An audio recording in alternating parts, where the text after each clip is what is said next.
இன்றைக்கு வாலிபர்கள் போய்கொண்டிருக்கிற பாதை நீங்கள் எல்லாரும் பழகி கொண்டிருக்கிற உங்களுடைய நண்பர்களை வைத்து உங்களால் அறிந்து கொள்ள முடியும்.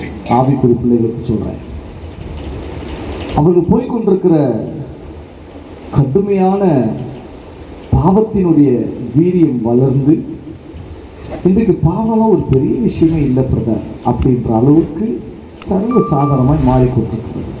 வாலிபர்கள் பாவத்தின் விளைவை நல்ல கவனிங்க, பாவத்தின் விளைவை அறியாமல் இருக்கும்படிக்கு இப்பிரபஞ்சத்தின் அதிபதி என்று சொல்லப்படுகிற பிசாசு தேவனுக்கு விரோதமாய் ஒரு கூட்டத்தை தன் பக்கமாய் இழுத்து நரகத்துக்கு நேராய் கொண்டு சென்று கொண்டிருக்கிறது தான் நிதர்சனமான 100,000 தடவை சொன்னாலும் உண்மை.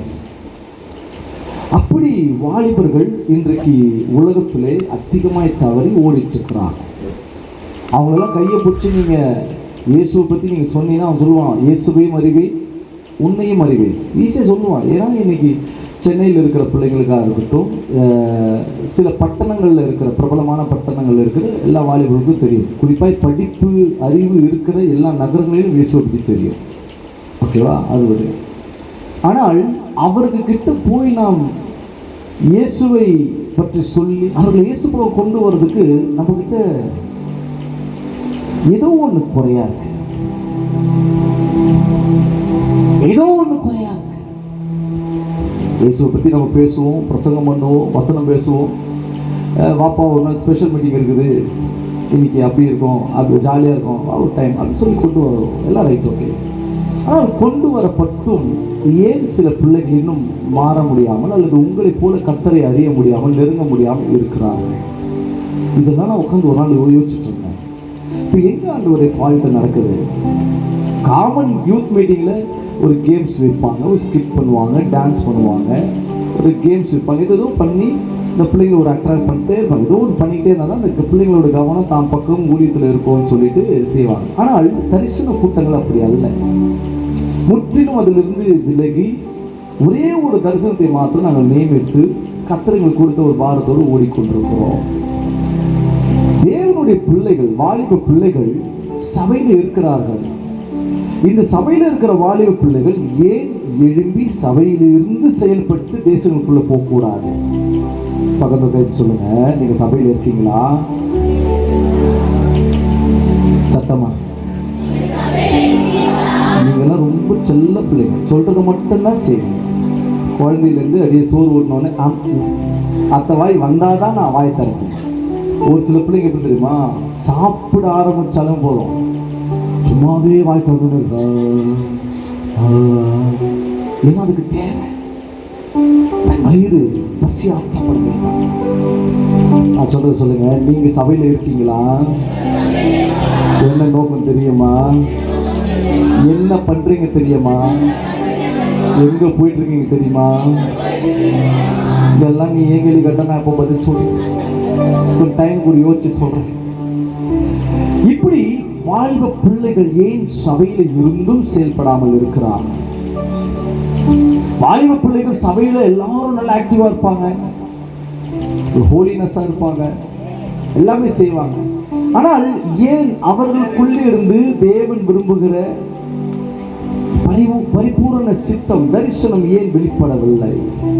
அதை குறித்து தான் இந்த கூட்டங்களிலே நாங்கள் ஒவ்வொரு பட்டணங்களை சூஸ் பண்ணி அந்த பட்டணங்களிலே இதை சொல்லி கொடுத்துக்கிட்டு நாங்கள் வெளியே வரோம்.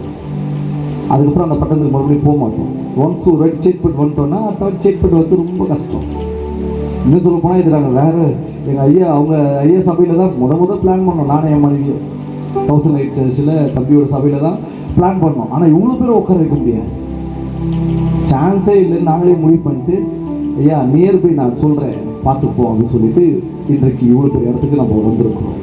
ஏன் இதை செய்கிறோம் அப்படின்னா ஒரே ஒரு நோக்கம்.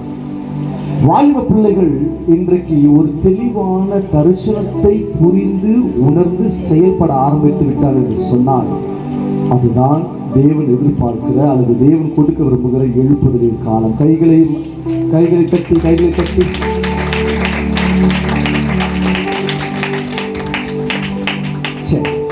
ஏன் எழுப்புதல் தாமதிக்கிறது? பக்கத்தை கைப்பிடிச்சு சொல்லுங்க.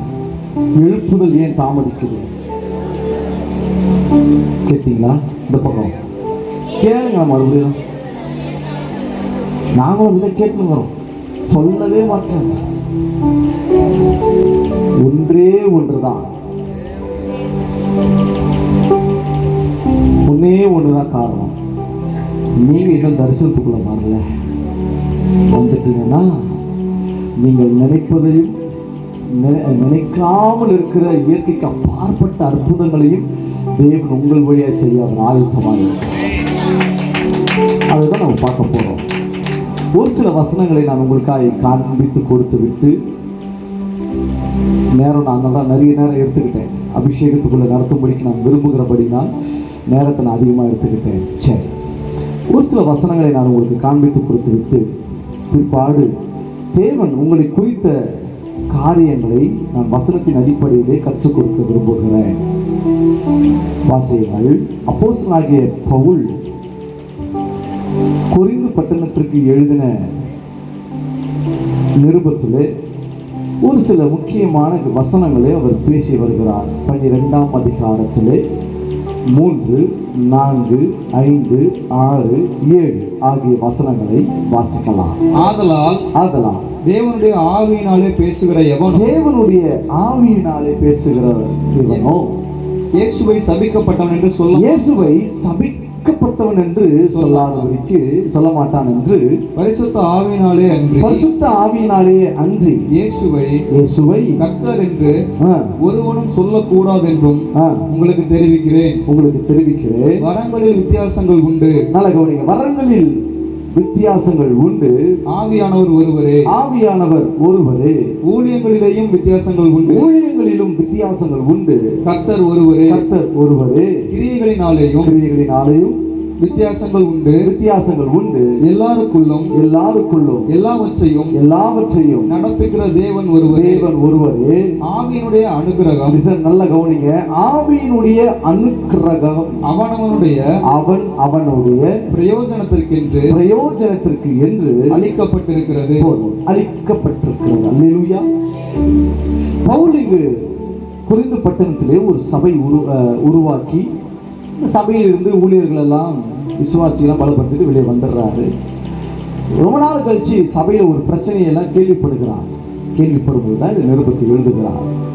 ஏன் பர்டிகுலரா பவுல் இந்த காரியத்தை எழுதுகிறார் பார்த்தீங்கன்னா, கொரிந்து பட்டணம் என்பது நீங்களும் நானும் நினைக்கிற மாதிரி ஒரு சாதாரண பட்டணம்லாம் கிடையாது. ரொம்ப காஸ்ட்லியான பட்டணம், நல்ல வணிக வர்த்தகங்கள் நடக்கிற ஒரு பட்டணம், நல்ல ஒரு செழிப்பு உள்ள ஒரு பட்டணம். அந்த பட்டணத்திலே மக்கள் எல்லாரும் பவுலுடைய செய்திகளை கேட்டு ரட்சிக்கப்படுகிறார்கள். ரட்சிக்கப்பட்ட அநேகர் சபையில் வந்து இருக்கிறார்கள். ஊழியக்காரன் இருக்கிற வரைக்கும் எப்படி இருப்பாங்க? எல்லாரும் சொல்லுங்களேன், சத்தமா ஜாலியாக இருப்பாங்களா? உற்சாகமாக இருப்பாங்க, உண்மையாக இருப்பாங்க. ஆனால் ஸ்தாபிக்கப்பட்ட பவுல் வெளியே போனதுக்கு அப்புறம் அங்கு இருந்து நடத்துகிற சபைகளில் பல விகற்பமான காரியங்கள் எல்லாம் கேள்விப்படும் பொழுது அவர் ஆவியில் விசனம் அடைந்து சில வசனங்களை எழுதுகிறார். நீங்கள் நினைக்கிற மாதிரி கொரிந்து பட்டணம் சாதாரணமான சபை அல்லது, அது நல்ல ஆவியிலே பலப்பட்ட சபை. சொல்ல போனால் வரங்கள் சாதாரணமாய் வெளிப்பட ஆரம்பிக்கும். ஒரு திருச்சபையிலே வரங்கள் என்பது சாதாரணமாய் பயன்பட்டு கொண்டே இருக்க வேண்டும். ஒரு திருச்சபை நாம் நடத்துகிறோம் அல்லது நாளைக்கு எதிர்காலத்தில் ஆண்டு உங்க கையில் ஒரு சபையை கொடுக்க போறாரு அப்படின்னா நல்ல கவனிங்க. வாலிப பிள்ளைய உங்களோடு தான் நான் பேசுறேன். நாளைக்கு ஆண்டவர் உங்களை ஊழியத்துக்கு அழைத்து ஒரு சபையை கொடுக்க போகிறார் என்று சொன்னால், தேங்க்யூ ஹோலி ஸ்பிரிட்.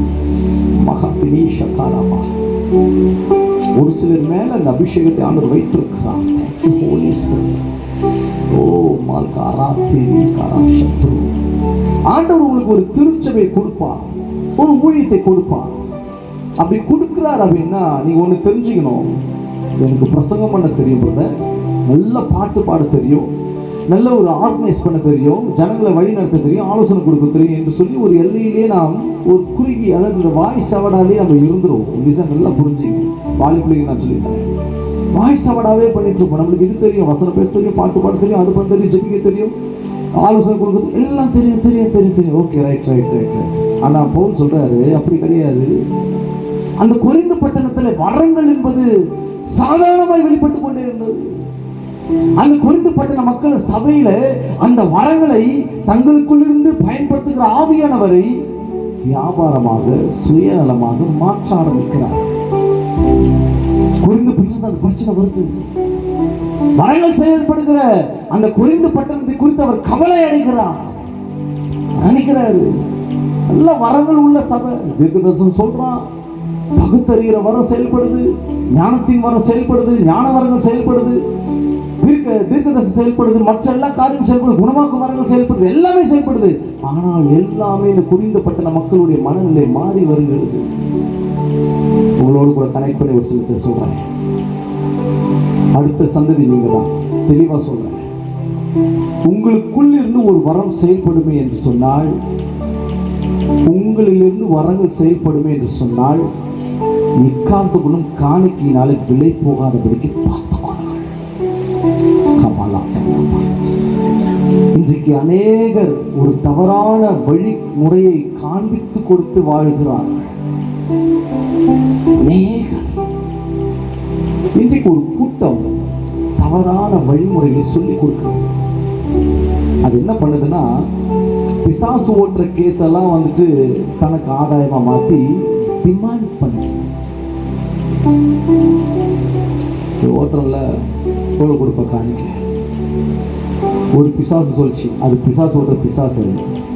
அந்த பிசாசு ஒயிட் அண்ட் ஒயிட் போட்டு அது சொல்லிச்சு, நான் பார்க்கிறேன் இந்த வீட்டிலே ஒரு பொருள் இருக்கிறது, அந்த பொருளிலே சூனியம் செய்யப்பட்டு வைக்கப்பட்டிருக்கிறது, அந்த பொருள் உங்கள் வீட்டில் இருக்கிற வரைக்கும் உங்கள் வீடு விருத்திக்கு வராது, நீங்கள் நல்லா இருக்க மாட்டீங்க. ஆகவே அதுக்கு ஒரே ஒரு பரிகாரம் இருக்கிறது. அந்த பரிகாரம் என்னென்று சொன்னால், எந்த ஒரு நபர் உங்கள் வீட்டுக்கு வந்து உங்களை சுகமாக்குகிறாரோ அந்த நபருக்கு அந்த பொருளை கொடுத்து அனுப்பி விடுங்கள், அந்த பிசாசு அவரோடு கூட போய்விடும், அவரை மேற்கொள்ளார்.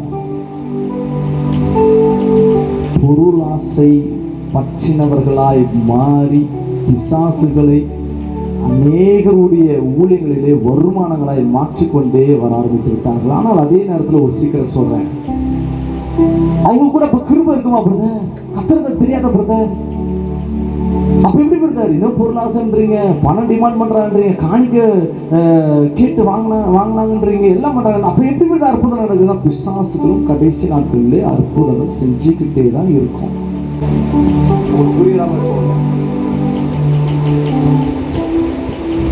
நம்ம ஊழியர்கள் மாத்திரமல்ல, சபை ஊழியர்கள் மாத்திரமல்ல, மந்திரவாதிகளும் அற்புதம் செய்யலாம். ஆமாவா? இன்னைக்கும் ஒரு எலுமிச்சம்பழம் கையில் கொடுத்தா நீ என்ன பண்ண? ஆண்டவரே எனக்கு ஏன் ஆண்டவரே இந்த எலுமிச்சம்பழம் கொடுத்து என்னென்ன பண்றாங்க, கடவுளை என்னென்ன வருது அப்படின்னு நம்ம பயப்படுறோம். ஆனா அவங்களும் அற்புதம் செய்யலாம்.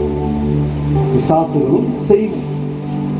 மோசே ஒரு கோலத்துக்குன்னு வந்து என்ன பண்றான், பார்வோனுங்க நிக்கிறான், ஒழுங்கா ஜனத்தை விட்டுரு, அவ்வளவுதான் உனக்கு லாஸ்ட்ன்றான். அவன் சொல்றான், டேய் நான் உன்னையும் பார்ப்பேன் உன் அப்பனையும் பார்ப்பேன், என்ன வேணா பண்றான், முடியாது.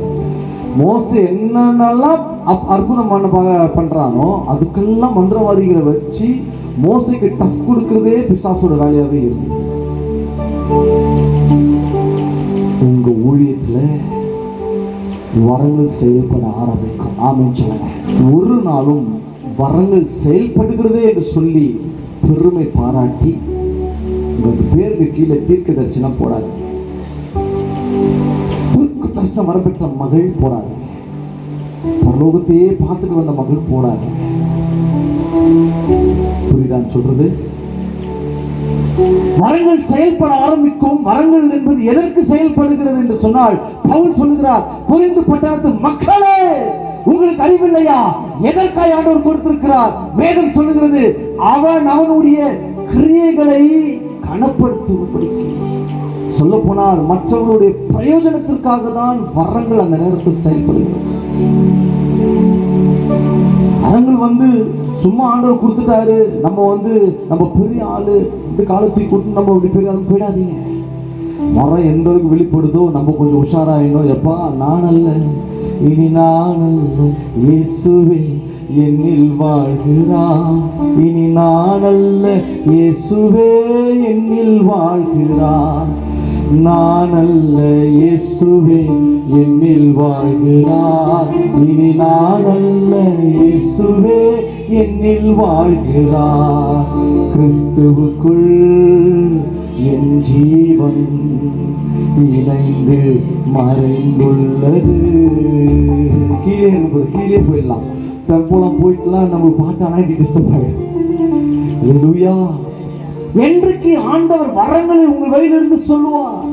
உதாரணத்துக்கு சொல்றேனே, உங்க ஃப்ரெண்ட்ஸுக்கு ஏதோ ஒரு நடக்க போகுதுப்பா, ஏதோ நடக்க போகிறது, அல்லது உங்கள் குடும்பத்தை சார்ந்தவர்களுக்கோ உறவுகளுக்கோ யாருக்கோ ஏதோ ஒன்று கட்டாயம் நடக்க போகிறது. காரணம், ஆண்டவர் உங்களுக்கு வெளிப்படுத்த சித்தம் கொள்ளுகிறார் என்று சொன்னா ஒன்னே ஒண்ணுதான். அதை நீங்கள் அவருக்கு ஷேர் பண்ணும்போது அவங்க என்ன மன அளவில் இருக்கிறாங்களோ அதை கண்டறிந்து ஆவியில உணர்ந்து சொன்னா அவங்களுக்கு எஃபெக்ட் இருக்காது, அது பலப்பட்டுருவாங்கன்னா சொல்லலாம். இல்லை சொன்னா இது பயந்தாங்கோடி ஒரு மாதிரி ஆயிடும், டிஸ்டர்ப் ஆயிடும், விழுந்துரும், இடர்ல ஆயிடும் அப்படின்னா சொல்லாம ஆண்டவருக்கு முன்னாடி இருந்து, இனி நான் அல்ல இயேசுவே என்னில் வாழ்கிறார், இனி நான் அல்ல இயேசுவே என்னில் வாழ்கிறார். அப்படியே சொன்னீங்க இல்ல பிரதர், எனக்கு எவ்வளவு பெரிய ரெவலேஷன் கிடைச்சிருக்கு, எவ்வளவு பெரிய வெளிப்பாடு ஆண்டவரன் கொடுத்துருக்கிறார், இந்த பிள்ளை பத்தி சொல்லி கொடுத்துருக்கிறார், நான் போய் சொன்னாதானே அந்த பிள்ளை என்ன வேற மாதிரி பார்க்கும் அப்படின்னு நினைச்சீங்கன்னா நமக்கு தெரியாமல காலில் நம்மளே வலையை கட்டி பின்னிட்டு இருக்கிறோம்னு அர்த்தம். சொல்லுது, பட்சிகளுக்கு முன்பதாக வலையை விரிப்பது விருதான். எங்கள் வீட்டில் டெய்லி எங்கள் அம்மா வந்துட்டு என் மனைவி வந்துட்டு குருவிக்கு சாப்பாடு கொடுப்பாங்க. முதல்ல ஒரு குருவி எட்டி கூட பார்க்காது. இந்த அம்மா சாப்பாடு கொடுத்து கொடுத்து கொடுத்து இன்னைக்கு குருவி கூட்டமே என் வீட்டில் தான் இருக்கு. காரணம், நாம் செய்கிற அந்த நன்மைகளை அநேகர் கேட்டு வருவார்கள், விசுவாசிகள்லாம் ரைட்டு தான். பட் அதனால நான் வரம் பெற்றவனாய் என்னிலிருந்து இந்த பிள்ளைக்கு ஒரு வெளிப்பாடு சொல்லிவிட்டு, அந்த குடும்பத்துக்கு ஒரு வெளிப்பாடு சொல்லிட்டேன், என்னால் இந்த பிள்ளைக்கு அந்த குடும்பத்தில் ஒரு அற்புதம் நடந்துச்சு, ஒரு சுகம் நடந்துருச்சு என்று சொல்லி நீங்கள் வரத்தை சார்ந்து கொள்ள ஆரம்பித்து விட்டீர்கள் என்று சொன்னால், ஹலோ லிசன், வரம் உங்களுக்குள் இருந்து செயல்படுகிறது என்று சொல்லி அந்த வரத்தை நீங்கள் சார்ந்து கொள்ள ஆரம்பித்து விட்டால் கிருபையை போக்கடிக்கிறவளாய் மாறிவிடும். நல்ல கவனிச்சிங்க, வரமா கிருபையான்னு பார்த்தா கிருபை தான் பெருசு.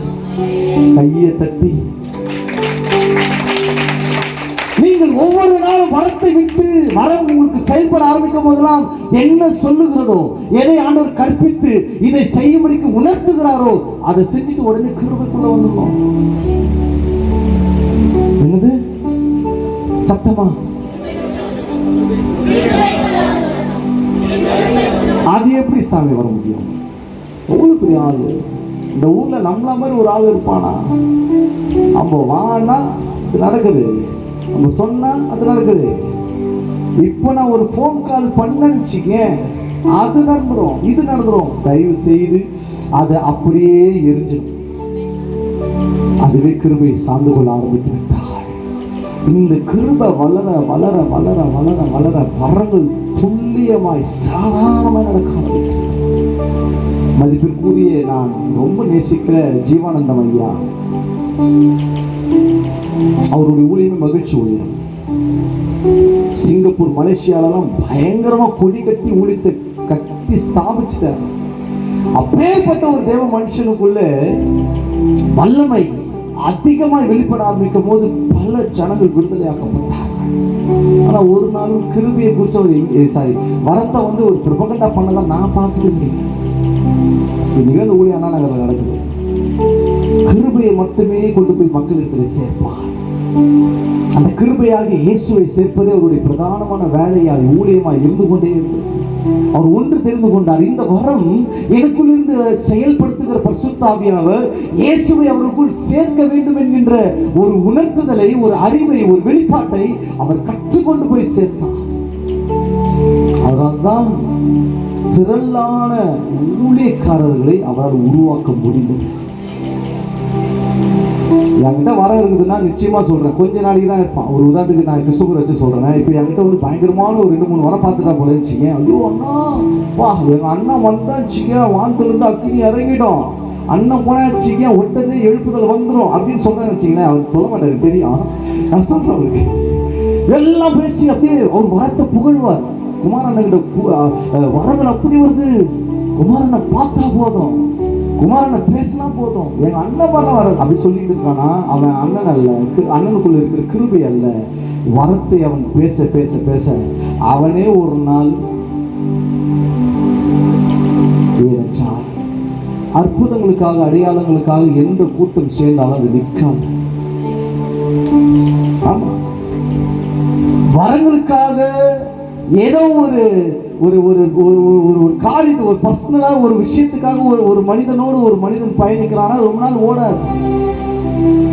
கிருபையை சார்ந்து கொண்டிருக்கிறவங்களோடு கூட அந்த கிருபையும் சக்தியும் உராசி கொண்டே இருக்கும், சம்பாஷித்து கொண்டே இருக்கும். உதாரணத்துக்கு சொல்றேன், இப்போ எனக்கு என் நண்பர் வந்திருக்காரு, ஐயா வந்திருக்காரு. நானும் அவரு 20 வருஷத்துக்கு மேலே பழகும், எவ்வளோ வருஷமா பழகினா இருக்கும்.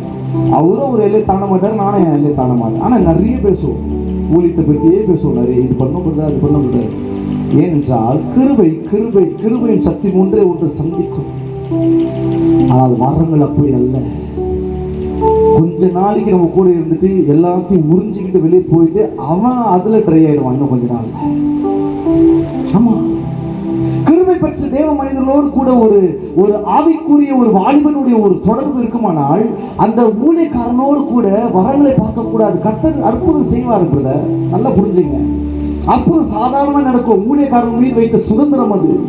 அற்புதம் நடக்கும், அடையாளம் நடக்கும், மற்ற எழுப்புதல் எல்லாமே வரும். ஆனால் ஆனால் அந்த ஊழியக்காரனுக்குள் இருக்கிற கிருபையை நாம் மதித்து, கிருபையிலே தேவனோடு கூட அவர் இருக்கிற அந்த ஒரு ஸ்திரத்தன்மை பார்த்து நாம் நம்மை கிருபைக்குள் காத்து கொள்ளும்படிக்கு நாம் ஒப்பு கொடுக்க ஆரம்பிக்கும் பொழுதுதான் வரங்களும் சரி, எந்த விதமான காரியமும் சரி, என்னை கிறிஸ்துவில் இருந்து குறைக்காது.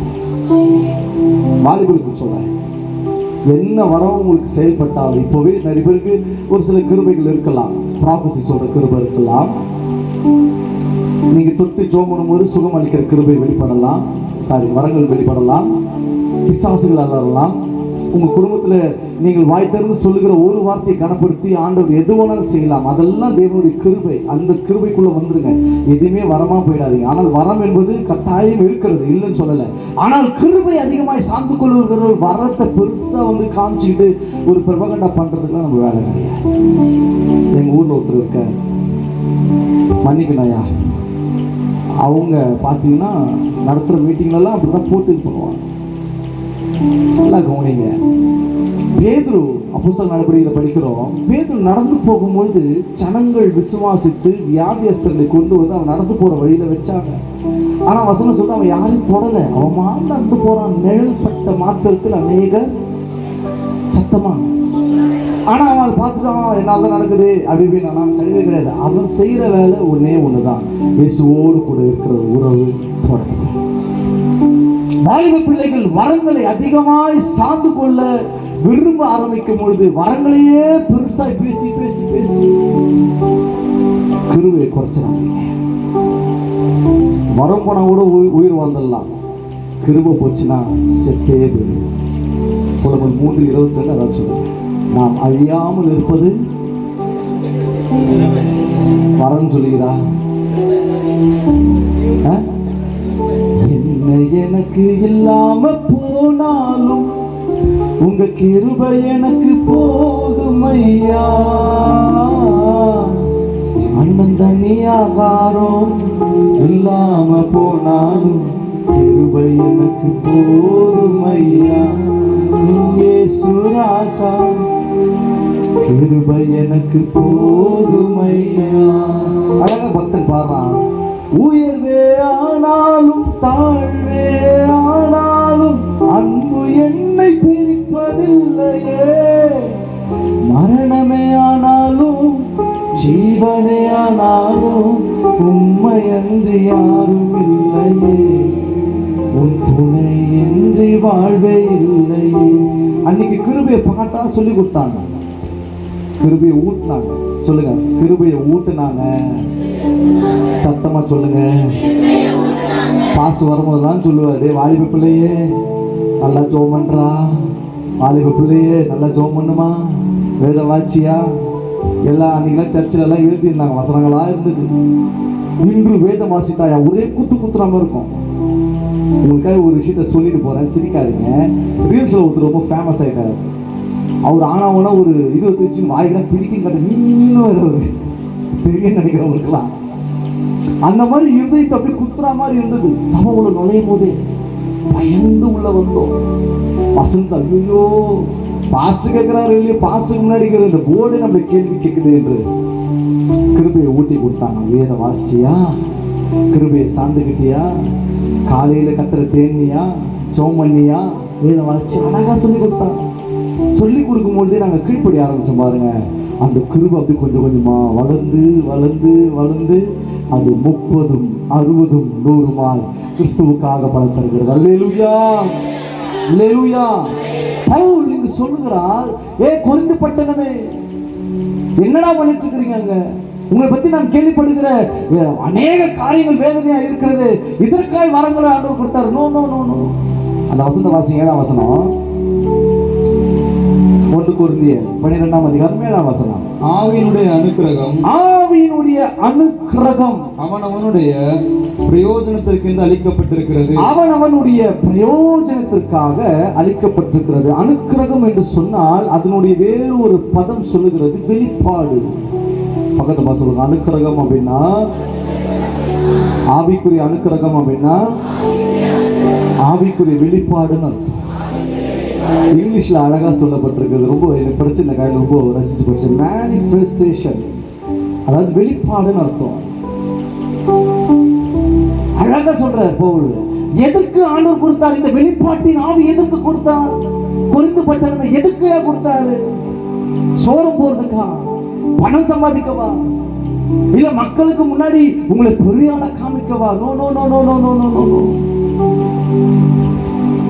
ஆளுகை செய்ய நோ நோ நோ, அடிமைப்படுத்த நோ நோ நோ. இப்படியெல்லாம் ஜனங்கள் கொரிந்து பட்டணத்தில் மாட்டிக் கொண்டிருக்கும் பொழுது பவுல் அழுத்தம் எழுதுகிறார், இது ஆவிக்குரிய வெளிப்பாடு என்பது அவனுடைய பிரயோஜனத்துக்காக கொடுக்கப்பட்டது. பிரயோஜனத்தை விட்டு அப்பிரயோஜனத்தை நீங்க பாக்குறீங்க. இது சுயநலமா மாத்துறீங்க, பணமா மாத்துறீங்க, உங்க தேவையா மாத்துறீங்க. நோ. வாலிப பிள்ளைகளுக்கு சொல்றேன், உங்கள் ஊழியம், நாளைக்கு நீங்கள் செய்ய போகிற ஊழியம் ஒரு நாளும் லாப நோக்கோடு கூட இருக்கவே கூடாது. ஒரு விஷயத்தை சேர்த்து கொடுத்து நான் பேசுறேன். வாலிப பிள்ளைகளுக்கு சொல்றேன், தயவு செய்து ஃபுல் டைம் அவ்வளவு சீக்கிரம் வந்துடாதீங்க.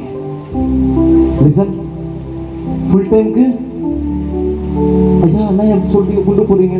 சீரியஸா சொல்றேன், சீரியஸா சொல்றேன். ஏன் அப்படின்னா, சில ஆவியினுடைய உற்சாகம், கர்த்தருக்காக அதை பண்ண இதை பண்ண சொல்றோம் இல்லையா? லிசன், நல்லா கவனிங்க. இது பண்ண அப்படி இப்படின்னு இல்லையா? அவங்க சில பேரை பார்த்து, இந்த புலி பூனை வந்து புலியை பார்த்து தெரியாதா கோடு போட்டுக்கிற கதை. வாலிபுலிகள் சொல்றேன், ஆண்டவர் பிரத்யட்சமாய் முகமுகமாய் வசனத்தை உறுதிப்படுத்தி வா என்று சொன்னால் வந்து விடுங்க. அதை விட்டுட்டு நான் இயேசுக்காக ஊழியம் செய்ய போறேன் பிரதர், இயேசப்பா என் உள்ளத்துல ஒரே நெருக்குறாரு பிரதர், உள்ள வச்சு காய்கறி கட் பண்றாரு பிரதர், எனக்கு என்னவோ பாரமா இருக்கு பிரதர். லிசன் லிசன், நல்லா புரிஞ்சுங்க. நான் யாரையும் காயப்படுத்தல, வாலிப பிள்ளைகளை சொல்லி கொடுத்துட்டு போறேன். ஏன் தரிசனம் மழுங்கடிக்கப்படுகிறது என்பது சொல்றேன். ஆவியின் ஏவுதனாலே பேசும் பொழுது ஒரு அற்புதம் நடக்கும். ஒரு கூட்டம் சேர ஆரம்பிக்கும். ஒரு 2 பேர் சேருவான், ஒரு 3 பேர் சேருவான், ஒரு 3 குடும்பம் கூப்பிடும் ஜெபத்துக்கு. ஐயா ஜெபம் கூட்டம் வந்து வைங்க, நீங்க நல்லா பிரசங்கம் பண்றீங்க, நல்லா பாட்டு பாடுறீங்க, நல்லா ஜெபிக்கிறீங்க, நல்ல வைராகம் இருக்கு, நல்ல வாஞ்சை இருக்குன்னு சொல்லிட்டு உசு பேத்துவான். ஆட்டோவில் ஒரு டைலாக் படித்தேன். உசு பேத்துறவங்ககிட்ட, ஐயோ ஐயோ தெரியாத பிள்ளைங்க, சோசியல் மீடியாவே நீங்க தானே. உசு பேத்துறவங்ககிட்ட, கடுப்பேத்துறவங்ககிட்ட, அப்புறம் மறந்துச்சு, இருக்கு சீரியஸா மறந்துச்சுப்பா, ஜம்முன்னு இருக்கும். நீ இந்த மாதிரி உசு பேத்துறவங்ககிட்ட மாட்டிக்கிட்டு கடுப்பேத்துறவங்ககிட்ட எல்லாம் போய் கம்முன்னு இல்லாம நீ ஜம்முன்னு நினைச்சா ஜம்காலம் புத்திப்பேன். சீரியஸா சொல்றேன். அவர்கள் உங்களை அப்படியே முகஸ்துதி பண்ணுவாங்க. சிஸ்டர், அன்னைக்கு ஒரு பாட்டு பண்ணீங்க சிஸ்டர், அப்படியே வைப் ஆயிட்டேன் நான். என்னது சொல்லுங்களாப்பா? யூத் மீட்டிங்ப்பா, நான் உங்களுக்காக தான் பேசுறேன். என்ன ஆயிட்டேன்? நீங்க அன்னைக்கு ஒரு நாள் பேசும்போது நான் தீர்க்க தரிசனம் மாதிரி உரைக்கிறேன் அப்படி சொன்னீங்களே, அப்படியே மாதிரி வைபாய் நான் ஸ்டன் ஆகி உறைஞ்சி நின்றுட்டேன். அப்படியே தூக்கிட்டு போய் கோல்டன் பீச்சை நிற்க வச்சுட்டு அந்த சிலையை வீட்டுக்கு அமைச்சிட்டு இவங்களை நிற்க வச்சுங்க. ஏன்னா உறைஞ்சிட்டாங்கல்ல. ஹலோ, நம்மை காலி பண்ணுவதற்கு முன்னேற ஊழியத்தில் சில குழப்பங்களை உண்டாக்குவதற்கு சில வளர்ச்சி இல்லாத பிலிவர்ஸ் இல்லைன்னா அந்நிய மக்கள் உங்களை உசுப்பேற்றும் பொழுது, ஜெபிக்க கூடும் பொழுது, இதை பண்ணுங்க சொல்லும் பொழுது தயவு செய்து be careful, please be careful. உங்களுக்கு தெரியாது, எல்லாமே ஒளி தூதனுடைய ஆவியை தரித்து கொண்டு பல நேரத்தில் தேவன் பேசுகிறதை போல பேசும். என் கூட ஒருத்தர் இருந்தார், ஆட்டோ டிரைவர், ஏசி சகோதரர், எல்லாம் ஜோம் பண்ணுவார், பாட்டு பாடுவது பயங்கரமா. நம்ம ஊழியம் தரிசனத்தெல்லாம் பார்த்துக்கிட்டே இருந்து ஒரு நாள்,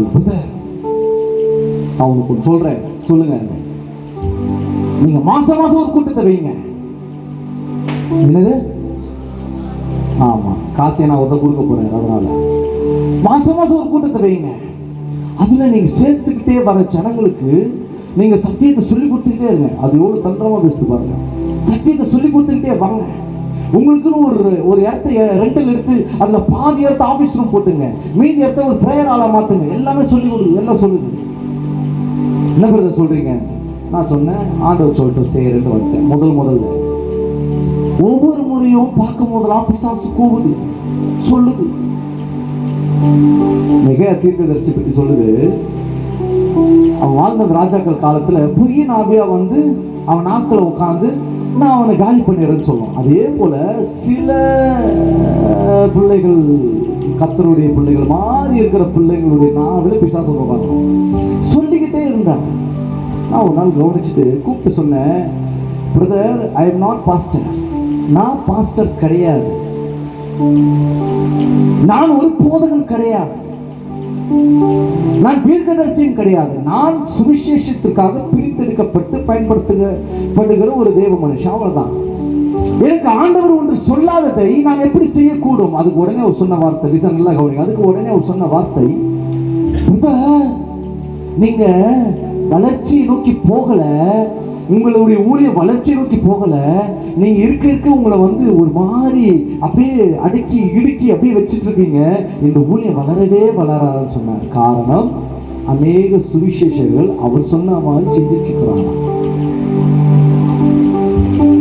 அவர் என்ன சொன்னாரு?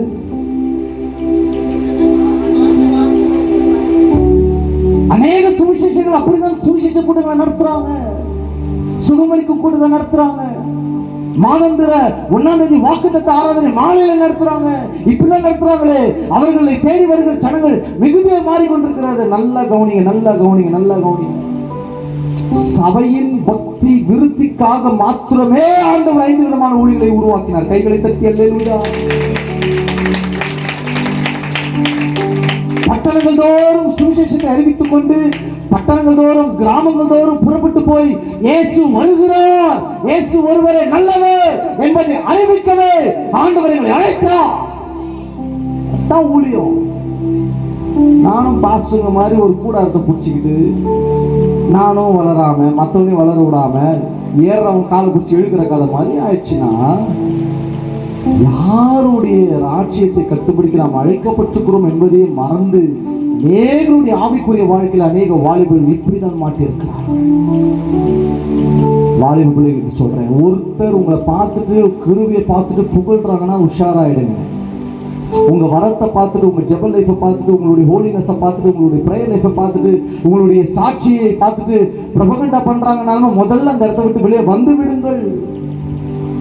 உங்களுக்கே தெரியாது, ஒரு வாட்டி காதை கொடுத்துட்டீங்கன்னா அது கொஞ்சம் கொஞ்சமா முளைக்க ஆரம்பிச்சிடும்.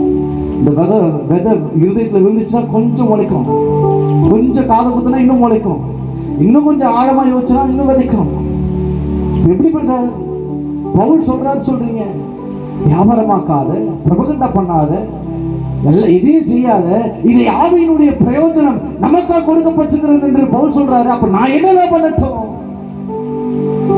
நல்ல கவனிங்க, வாலிப பிள்ளைகளுக்கு சொல்றேன், இன்றைக்கு நீங்கள் ஃபாலோ பண்ணிட்டு இருக்கிற இக்கால கடைசி ஊழியக்காரர்கள் குறித்து நான் ஒரு சம்பவத்தை சொல்லுகிறேன். நல்ல கவனிங்க. இன்றைக்கு இருக்கிற வாலிபர்கள் நல்ல பழுத்த பழமான ஊழியக்காரர்களை முதலாவது கண்டறியுங்கள். நான் சொல்றது புரியுதா? உங்க வயசுக்கு ஈக்குவலா இருக்கிற எந்த ஒரு ஊழியனையும் உங்களுக்கு ரோல் மாடலா தயவுசெய்து கொண்டு வராதீங்க.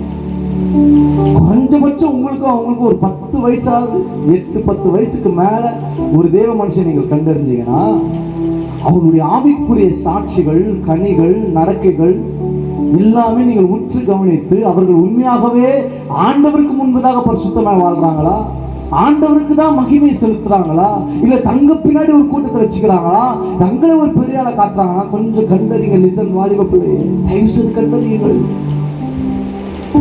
நான் சுகராஜையா வரலன்னு நினைக்கிறேன். என் நண்பர் ஒவ்வொரு முறை திட்டுவார், தரிசன கூட்டத்துக்கு நீ ஒரே ஆளை ஊந்தி ஊழியம் செய்தியே, எவ்வளவுதான் அவனுக்கு சொல்றது, வாலிப பிள்ளையை சேர்த்துக்க மாட்டியான்னு கேட்டார். நான் சொன்னேன், இன்னும் எனக்கு அந்த அழைப்பு வரலையா.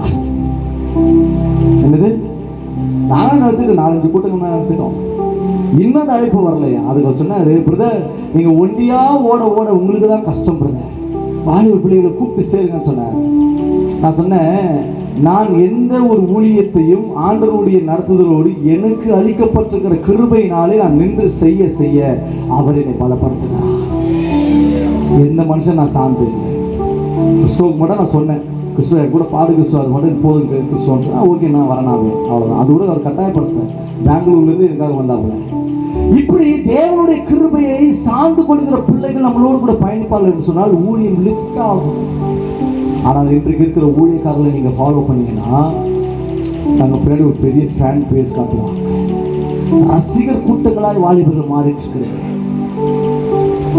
நல்லா புரிஞ்சு, அன்னைக்கு ரசிகர் கூட்டம் இல்லை, தேவ கூட்டமாய், தேவனுக்கு பயப்படுகிற தேவ சந்ததி கூட்டமாய் கூட்டங்களிலே வந்து பங்கெடுத்த நாங்கள் எல்லாம் இன்றைக்கு தேவனுக்காய் வைராகியத்தில் நின்று கொண்டிருக்கிறோம். மரணமாகட்டும், ஜீவனாகட்டும், வேறு எந்த காரியமாகட்டும், உலகமாகட்டும் அல்லது மற்ற அதிகாரிகளாகட்டும், துறைதனங்களாகட்டும், எதுவுமே கிறிஸ்துவின் அன்பை விட்டு பிரிக்க மாட்டாது என்கின்ற வைராகியத்தை தேவன் அன்றைக்கு கற்றுக் கொடுத்தார். உங்களை வைராகியத்தில் ஒரு தேவ மனுஷன் நிற்க வைக்கிறாங்க அப்படின்னா நில்லுங்க, தப்பே இல்லை. அதை விட்டு ஒரு நாள் மட்டும் ஜாலியாக இருந்துட்டு என்டர்டைன்மெண்ட் பண்ணிட்டு மறுபடியும் எங்கள் வேலையை நாங்கள் பார்க்க போறீங்கன்னா உங்கள் ஆவியை நீங்கள் பரிசோதித்துக் கொள்ளுங்கள். நல்லா கவனிங்க, ஆவியை பரிசோதிங்க. அவங்க என்ன ஆவியில இருந்து பேசுறாங்க, அவர்கள் எதை மேன்மைப்படுத்தி காட்டுறாங்க, எதை நோக்கி நம்மளை நடத்துறாங்க, அது அந்த அறிவு முக்கியம். உலகத்திலேயே அந்த அறிவு இருக்குமானால் பிரபஞ்சத்தின் லோகாதிபதியான பிசாசனுடைய கண்களிலும் கூட நீங்கள் கர்த்தரை அறிகிற அறிவில் வளர்ந்துவிடக் கூடாது என்பதற்காக சில கவர்ச்சியான ஊழியர்கள் உங்க முன்னாடி நிறுத்தி இவர்களை வணங்கிக் கொள்ளுங்கள், இவர்களை தொழுது கொள்ளுங்கள், இவர்களை ஃபாலோ பண்ணுங்க, உங்களுக்கு திருப்புறாங்கன்னா கொஞ்சம் ஜாக்கிரதையா. உங்களுக்கு நான் சொல்ற ஒரு விஷயத்த, ஒயிட் அண்ட் ஒயிட்ல ஜும்மாஞ்சி மாதிரி பாசுங்க இருக்கிறாங்க, இவங்களாம் என்னையா பாசுங்க, காலம் மாறி போயிடுச்சு, காட்சிகள் மாறி போச்சு, இன்னமும் இவங்க இப்படியே தான் இருக்கிறாங்கன்னா நீங்க அவங்கள மாற்றவே முடியாது. அவங்க தேவனை தரிசித்து இருதயமானது கர்த்தரோடு கூட சார்ந்து பழகி பழகி பழகி இப்ப இயேசுக்குள்ள அவங்க மாறிட்டாங்க. அவங்களெல்லாம் உங்க அறிவுல வந்து மாற்றணும்னு நினைச்சா மாற்ற முடியாது. நீங்களும் என்ன பண்றீங்க அப்படின்னா, தரிசனத்துக்குள் வளர வேண்டிய தேவ பிள்ளைகள் எல்லாரும் இன்றைக்கு ஆடம்பரமான சில ஊழியர்களை பார்க்கும்போது உங்க மனசு மாறுது. நம்ம சர்ச்சில் தான் இதெல்லாம் இல்லை, அந்த சர்ச்சில் அதெல்லாம் வந்துருச்சு, அந்த சர்ச்சு பாஸ்ட் அப்டேட் ஆயிட்டார், அப்படி ஆயிட்டார், இப்படி ஆயிட்டார். நீங்க வெளிப்புறத்தை பார்க்கிறீர்கள், ஆனால் தேவனோ கர்த்தரோ அவருடைய இருதயத்தையே பார்க்கிறார். நம்ம பார்க்கிற பார்வை என்பது சொற்ப பார்வையாய், அற்பமாய் பார்க்கிற பார்வையாய் இன்றைக்கு இருக்கிற அநேக ஊழியர்களை வாலிபர்கள் பார்க்கக்கூடும். எங்க ஐயா கூட ஜிப்பா தான், பாசையர்கள் பாருங்க, மூத்த ஊழியர்கள் பாருங்க, ஜிப்பா தான், இன்னமும் ஒயிட் அண்ட் ஒயிட் தான். என் சபைக்கு கூட நான் ஒயிட் அண்ட் ஒயிட்ல தான் இருப்பேன், வெளியே வந்தா கலர்ல இருப்பேன். என் ஊழியத்தை ஒரு டிஸ்டர்பே பண்ணல, சொல்லிட்டாரு, நீ சுவிசேஷகமா கர்த்தர் உன்னை எப்படி நடத்துறாரோ அப்படி போயிருப்பாங்க. ஆனால் சபையின் ஒழுங்குன்னு வரும்போது, சபை ஊழியத்தில் வரும்போது இன்னமும் நான் எப்படி இருக்கிறேன் என்பது என் தேவன் எனக்கு சாட்சியா இருக்கிறார். உங்களுக்கு ஏற்ற மாதிரி ஊழியர்கள் மாற்றி நாங்கள் நடத்த வேண்டும் என்று சொன்னால் அங்க தேவ ஆவி இருக்காது. பக்கத்துல பார்த்து சொல்லுங்க, உங்களுக்கு ஏற்ற மாதிரி ஊழியர் நடத்தணும்னா அபிஷேகம் இருக்காது, வெளிப்பாடு இருக்காது, வார்த்தை இருக்காது, என்டர்டைன்மெண்ட் தான் இருக்கும். எங்களால் அப்படிலாம் இருக்க முடியாதப்பா, உண்மையான சொல்றேன், அப்படிலாம் இருக்கவே முடியாது. இன்றைக்கும் என் சபையில் ஊழியர்னு போய் உக்காந்தனா போன உடனே நான் செய்கிற முதல் வேலை கண்ணை மூடி 2 கையை உயர்த்தி நல்லா ஆராதிப்பேன். 1 மணி நேரம் கண்ணே திறக்க மாட்டேன். 1 மணி நேரம் ஆராதனை எங்கள் சபையில் கண்ணே திறக்க மாட்டேன். எங்கள் ஐயா பேச வந்துட்டாருன்னா பைபிளை பிரித்து பைபிள் தான் வச்சுருப்பேன். டேபில் வீட்டில் வச்சுட்டு பைபிளை தான் வச்சு பிரித்து படிப்பேன். என்ன சொல்கிறாரோ அந்த வசந்தெல்லாம் அப்படியே கோடிட்டு அவர் சொல்ல இந்த செய்தி எனக்கு தொடப்பட்டுச்சுன்னா அந்த செய்தி பல செய்திகளில் சபைகளில் பேசியிருக்கிறேன். ஹலோ, பிரதர் வந்து தீபிகா பீப்புள் இருக்கு. என்னையே ஒரு சத்தான வல்லமை மாற்றுகிறது என்று சொன்னால், வார்த்தை மாற்றுகிறது என்று சொன்னால், சுவிசேஷகனாய் புறப்பட்டு போற என் வாயிலிருந்து எங்கள் ஊழியத்திலிருந்து கர்த்தருடைய சத்தம் வெளிப்பட ஆரம்பிக்கும் போது அது திரளான ஜனங்களையே கர்த்தருக்கு முன்பதாக மாற்றுகிறது. அல்லேலூயா. சரி பிரதர், எதுக்கு வரங்கள் கொடுக்கிறார்? அதான மெயின். பக்கத்து கைப்பிச்சு சொல்லுங்க, 1:30 மணி தான் நாள் விடுவான் பொழுது. சத்தமா சொல்லுங்கப்பா, 1:30 மணி தான் நாள் விடுவான் பொழுது. எங்க நம்ம தலைமை போறது தேடல. மைக்க தெரியாம ஒரு ஆள்கிட்ட கொடுத்தாரு, என்னென்னவோ பேசிட்டு இருக்கிறான். எப்படியாவது உங்களை உருமாத்திடணும், உங்களுக்கு புரிய வேண்டிய விஷயத்தெல்லாம் சொல்லிடணும். அதுதான் என் வேலை. அல்லேலூயா. சரி, ஏன் ஆண்டவர் ஒரு வரத்தை ஒரு மனிதனுக்கு கொடுக்கிறார்? ஏன் ஆண்டவர் வந்துட்டு ஒரு வரத்தை கொடுத்துட்டு நம்மளை பயன்படுத்துறாரு? பவுல் சொல்ற ஒரு சில வசனங்களை வாசிக்கலாம். என்னென்ன வரங்களை குறித்து அவரே எழுதியிருக்கிறார். வாசிங்க, 8ஆம் வசனத்தை வாசிட்டு வாங்களேன். எப்படி எனில் ஒருவனுக்கு ஆவியினாலே ஞானத்தை போதிக்கும் வசனமும். பொறுமையா படிங்க. முதல் வரத்தை குறித்து பவுல் எழுதுகிறார். முதலாவது எப்படி எனில் ஒருவனுக்கு இந்த ஆவியின் வெளிப்பாட்டை பெற்ற ஒருவனுக்கு ஒரு வரம் செயல்படுகிறது, ஞானத்தின் வரம். பக்கத்தை பார்த்து சொல்லுங்க, ஞானத்தின் வரம். சரி, பேசவே மாட்டீங்க, பேசுங்க. பக்கத்தில் வரம், ஞானத்தின் வரம். முதல் வரம் என்னது? இந்த ஞானத்தின் வரத்தை ஆண்டவர் ஏன் கொடுக்கிறார்? வாலிப பிள்ளையே, ஏன் ஆண்டவர் கொடுக்கிறார்? ஏன் ஆண்டவர் ஞானத்தின் வரத்தை கொடுக்கிறார்?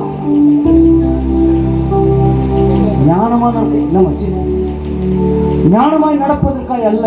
அங்க வசனம் சொல்றது வாசிக்கப்படுது. எப்படி எனில் ஒருவனுக்கு ஆவியினாலே ஞானத்தை போதிக்கும் வசனமும். வசனத்தை போதிக்கிற ஞானத்தின் வரம். இன்றைக்கு காலங்கள் அதிகமாய் சோசியல் மீடியாக்குள்ள போனதுனால இன்னைக்கு நம்ம ஈஸியா சர்ச் பண்ணி எடுக்கிறோம். வசனத்தை ஈஸியா சர்ச் பண்ணி எடுக்கிறோம். ஒரு ஆப் வந்துருச்சு, ஒரு மொழிபெயர்ப்பு ஒரு அப்ளிகேஷன் வந்துருச்சு என்று சொல்லி நாம் பார்த்து ஈஸியா போய் ஒரு செய்தி கொடுக்கிறோம். அதுவல்ல தேவனுடைய செய்தி, அதுவல்ல தேவனுடைய ஞானத்தின் வரம். ஞானத்தின் வரம் என்பது ஆவியானவரால் கொடுக்கப்படுகிற வெளிப்பாட்டினுடைய அடிப்படையில் அமைந்ததுதான். எவன் ஒருவன் பரிசுத்தாவிலே தன்னை காத்து வசனத்தை கருத்தாய் படிக்க ஆரம்பிக்கிறானோ, லிசன், வசனத்தை தேடி கருத்த படிக்க நமக்கு தேவன் கொடுக்கிற ஒரு ஞானத்தின் வரம் என்பது வளர ஆரம்பிக்கும். சும்மா போயிட்டு திடீர்னு ஒரு நாள் நீ படிச்சுக்கிட்டே வருவ. வசனத்தை படிச்சு கருத்தாய் படிச்சு ஆவியிலே நீ வசனத்தை படிச்சு நல்லா ஜோம் பண்ணிக்கிட்டே இருக்கிற ஒரு நல்ல ஆளா இருந்தீங்கன்னா திடீரென்று உனக்கு ஒரு ஆஃபர் வரும். திடீரென்று வரும், தம்பி வந்து ஒரு நாள் ஒரு 10 நிமிஷம் பேசுப்பா, இந்த இடத்துல ஒரு பெண்கள் மீட்டிங் போய் பேசுமா. நீ படிச்சு ஆவியிலே வசனத்தை உணர்ந்து படித்து வளர்ந்த உனக்கு நீ போய் அங்க நின்று ஒரு வசனத்தை தான் எடுப்ப. திடீர்னு கூடுவாங்க. லிசன் நல்லா கவனிங்க. திடீர்னு அழைப்போடு திடீர்னு போயிடுவீங்க. அப்போ சின்ன ஜோம் பண்ணுவீங்க, நீங்க பேசுங்கப்பா. இப்போ உள்ள இருக்கிற அந்த ஞானத்தின் வரும், அப்படியே அபிஷேகத்தின் வரும், கொஞ்சம் அப்படியே மெல்ல வெளியே எட்டி பார்க்க ஆரம்பிக்கும். வார்த்தைகள் வசனங்களை நீங்கள் படிக்க ஆரம்பிக்கும் போதே வெளிப்பாடுகளாய் புறப்பட்டு வரும். எனக்கு ரொம்ப பிடிச்ச ஒரே மனுஷன் இருக்காரு, ஜாக்கப் கோஷியன். ஒரு செய்தி உண்மையிலேயே ப்ராஃபட்டிக் செய்தி, ரியலா சொல்றேன், நல்ல ப்ராஃபட்டிக்கா இருக்கும். அதே போல டீச்சர்ஸ் ஒரு செய்தி இன்னைக்கு நான் கேட்பேன்.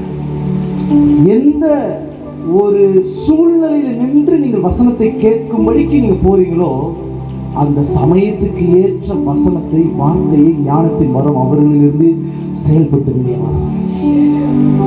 என்ன பண்ணுவாங்க? அவங்கெல்லாம் ஜெப அறையில் போனாங்கன்னா டிஜே சங்கலை பற்றி நான் நிறைய கேள்விப்பட்டிருக்கிறேன். அண்ணனை பற்றி தெரியாது, டிஜே சங்கலை பற்றி நிறைய கேட்டிருக்கேன்.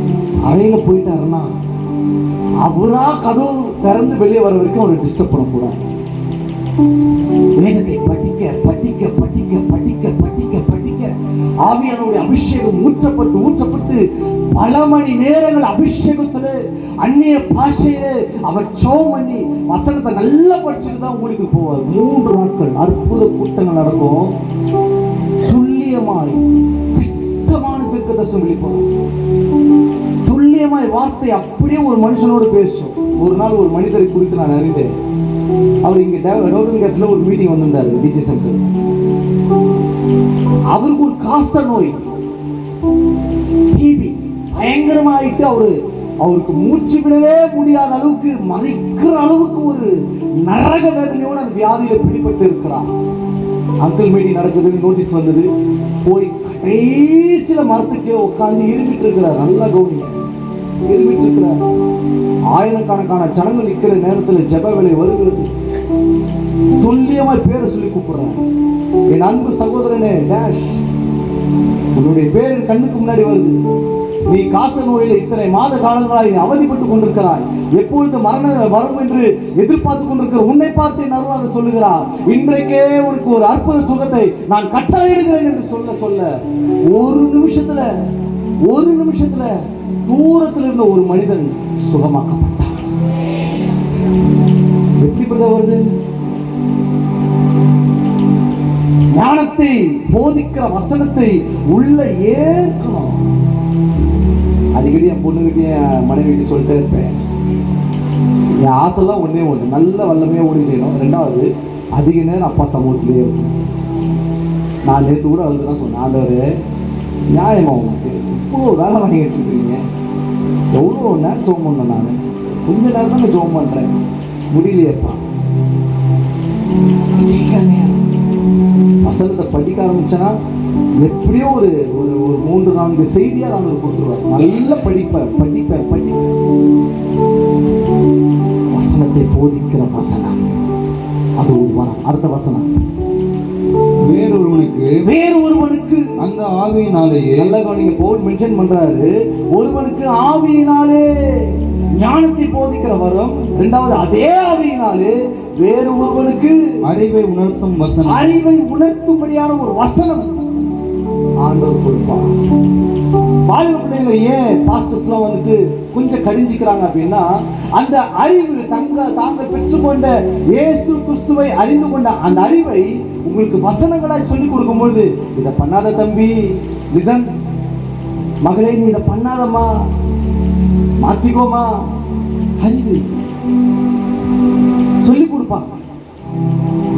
ஆனா இன்னைக்கு இருக்கிற வாலிப பிள்ளைங்க பரவாயில்ல, ஒரு சிலர் சொல்றேன், ஒரு சிலர் தான் கீழ்படியே முடியாது.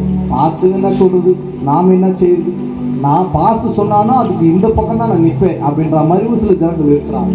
ஆனால் வேதம் சொல்லுகிறது, ஆவியினால் ஏவப்பட்டு பேசுகிற ஒரு வசனம், ஒரு வரம் ஒன்று வெளிப்படும் பொழுது எதற்கு சொல்லப்படுகிறது கொஞ்சம் கவனிக்கணும். அது ஒரு வரம். மரத்த வசனம் சீக்கிரம் வேகமா போயிடல, இன்னும் உள்ள செய்திக்குள்ள இன்னும் நான் வரல, வாசிங்க. வேறொருவனுக்கு அதே ஆவியினாலே விசுவாசம். நல்ல கவனிங்க. இன்றைக்கு ஒரு சில கூட்டங்கள் இருக்கு, நோட் பண்ணிங்க. செழிப்பு கூட்டம் ஒண்ணு இருக்கு, இன்னொரு ஒரு கூட்டம் இருக்குது, அது வெறும் விசுவாச கூட்டம் மட்டும் இருக்கு. ஒரு கூட்டம் இருக்கு வரங்களை சார்ந்திருக்கிற கூட்டம் இருக்குது. இன்னொரு ஒரு கூட்டம் இருக்குது, அது வெறும் பொருளாதார அடிப்படை சம்பந்தப்பட்ட இன்மைக்குரிய எதிர்பார்ப்புகளும் பொருளாசை உள்ள ஒரு கூட்டம். அது வாயை திறந்தாலுமே இப்படிதான். ஆபிரகாமே கர்த்தர் சீமானை வைத்திருந்த அந்த ஒரு வார்த்தையை வச்சு போட்டு அடிச்சு துவைச்சு ஜனங்களுக்கு புழிஞ்சு புழிஞ்சு புழிஞ்சு புழிஞ்சு உண்மையானவர்கள் தான் வச்சிருக்கான்னு சொல்லிட்டு ஒரு பேசுகிற ஒரு கூட்டம் இருக்குது. இன்னொரு ஒரு கூட்டம் இருக்குது, அந்த கூட்டம் ஆவியினாலே, வாசிங்க, ஆவியினாலே சுவாசத்தை போதிக்கும். நல்ல கவனிங்க. Pastor MK. சாம் சுந்தரமையா இருந்தாங்க, அவருக்கு முன்னாடி சுந்தரமையா, அவருடைய செய்தி, அவருடைய சாட்சி நான் பல முறை கேட்டிருக்கிறேன். இன்னைக்கும் நான் வியந்து வியந்து வியந்து வியந்து யோசித்துக்கிட்டே இருக்கிறேன். இன்னும் எனக்கு அந்த அறிவு எட்டலை. லிசன், இன்றளவு மாஸ்டர் சுந்தரமையாவை குறித்து நான் கேள்விப்பட்ட அவர் வாழ்க்கையை குறித்து, அவர் பேசின விதங்களை குறித்து, அவர் செய்த ஊழியத்தை குறித்து இன்றளவும் நான் என்னை நிதானித்து பார்க்கிறேன். என்னால் என்னுடைய அறிவுக்கு அது வரவே இல்லை. அவருடைய விசுவாசத்தை பார்த்து பார்த்து வளர்ந்த ஒரு சிலரோடு நான் பழகிருக்கிறேன். எப்படி இது அவருக்கு சாத்தியமாச்சு? எவ்வளவு அற்புத அடையாளங்களை செய்திருக்கிறார் தேவன். எப்படி இது அவருக்கு சாத்தியம்? எப்படி அது சாத்தியம்? அது ஒரே வார்த்தை தான் அவங்க சொல்லுவாங்க, அவர்கிட்ட இருக்கிற அந்த விசுவாசத்தை தவிர்த்து நான் வேற எதையுமே நான் பார்த்ததே கிடையாது சொல்லுவாங்க. எதையுமே விசுவாசமா பேசுவாங்க, எதையுமே விசுவாசத்துல உறுதியாய் நிற்பாங்க. நான் பைபிள் காலேஜ் படிச்ச அம்பத்தூர்ல அங்க அந்த பாஸ்டர் சொன்னார், ரொம்ப ஆச்சரியம். அவங்க சொன்னாங்க, எங்க ஐயா எங்க அம்பத்தூர் அனுப்பும்போது ஒரே பொட்டுக்காடு, இது ஒண்ணுமே இல்லை, ஒரே பாம்பு ஒரு எல்லாம் வரும். சாம்சங் ஐயா எங்களை அனுப்பிச்சு வச்சாங்க. வரும்போது ஒண்ணுமே இல்லை. அப்புறம் நான் வந்து இந்த இடத்துல மட்டும் கொடுத்துட்டாங்க, இதை எப்படி பண்ணணும்னு சொல்லும்போது எங்கள் ஊரில் இருந்த ஒரு லேண்ட் இருந்தது. நல்லா கவனிங்க, இதெல்லாம் நீங்கள் அறிந்து கொள்ள வேண்டிய ஒரு அரிய பொக்கிஷ வார்த்தை. ஊரில் லேண்டு எனக்கு இருந்திருப்பதை நான் அதெல்லாம் ஒரே விட்டுட்டு நம்மளுக்கு தான் ஆண்டு ஊழியம் கொடுத்துட்டாரே சொல்லிட்டு அங்கே விற்ற எல்லா பணத்தையும் நான் கொண்டு வந்து நான் ஐயா கிட்ட ஒரு அப்பாயின்மெண்ட்டுக்கு இருந்தேன், போயிருந்தேன். அப்போ ஐயா அவர் சொல்லியிருந்தாங்க, போயிட்டு என்னப்பா உள்ள நுழைஞ்சோன்னு கேட்டாங்க, என்னப்பா எப்படிப்பா போயிட்டு கூலிகள் ஏதாவது தேவைப்படுதா சொல்லுங்க, சபையில நான் சொல்லி ஜோம் பண்ணி நான் உங்களுக்கு செய்வேன்.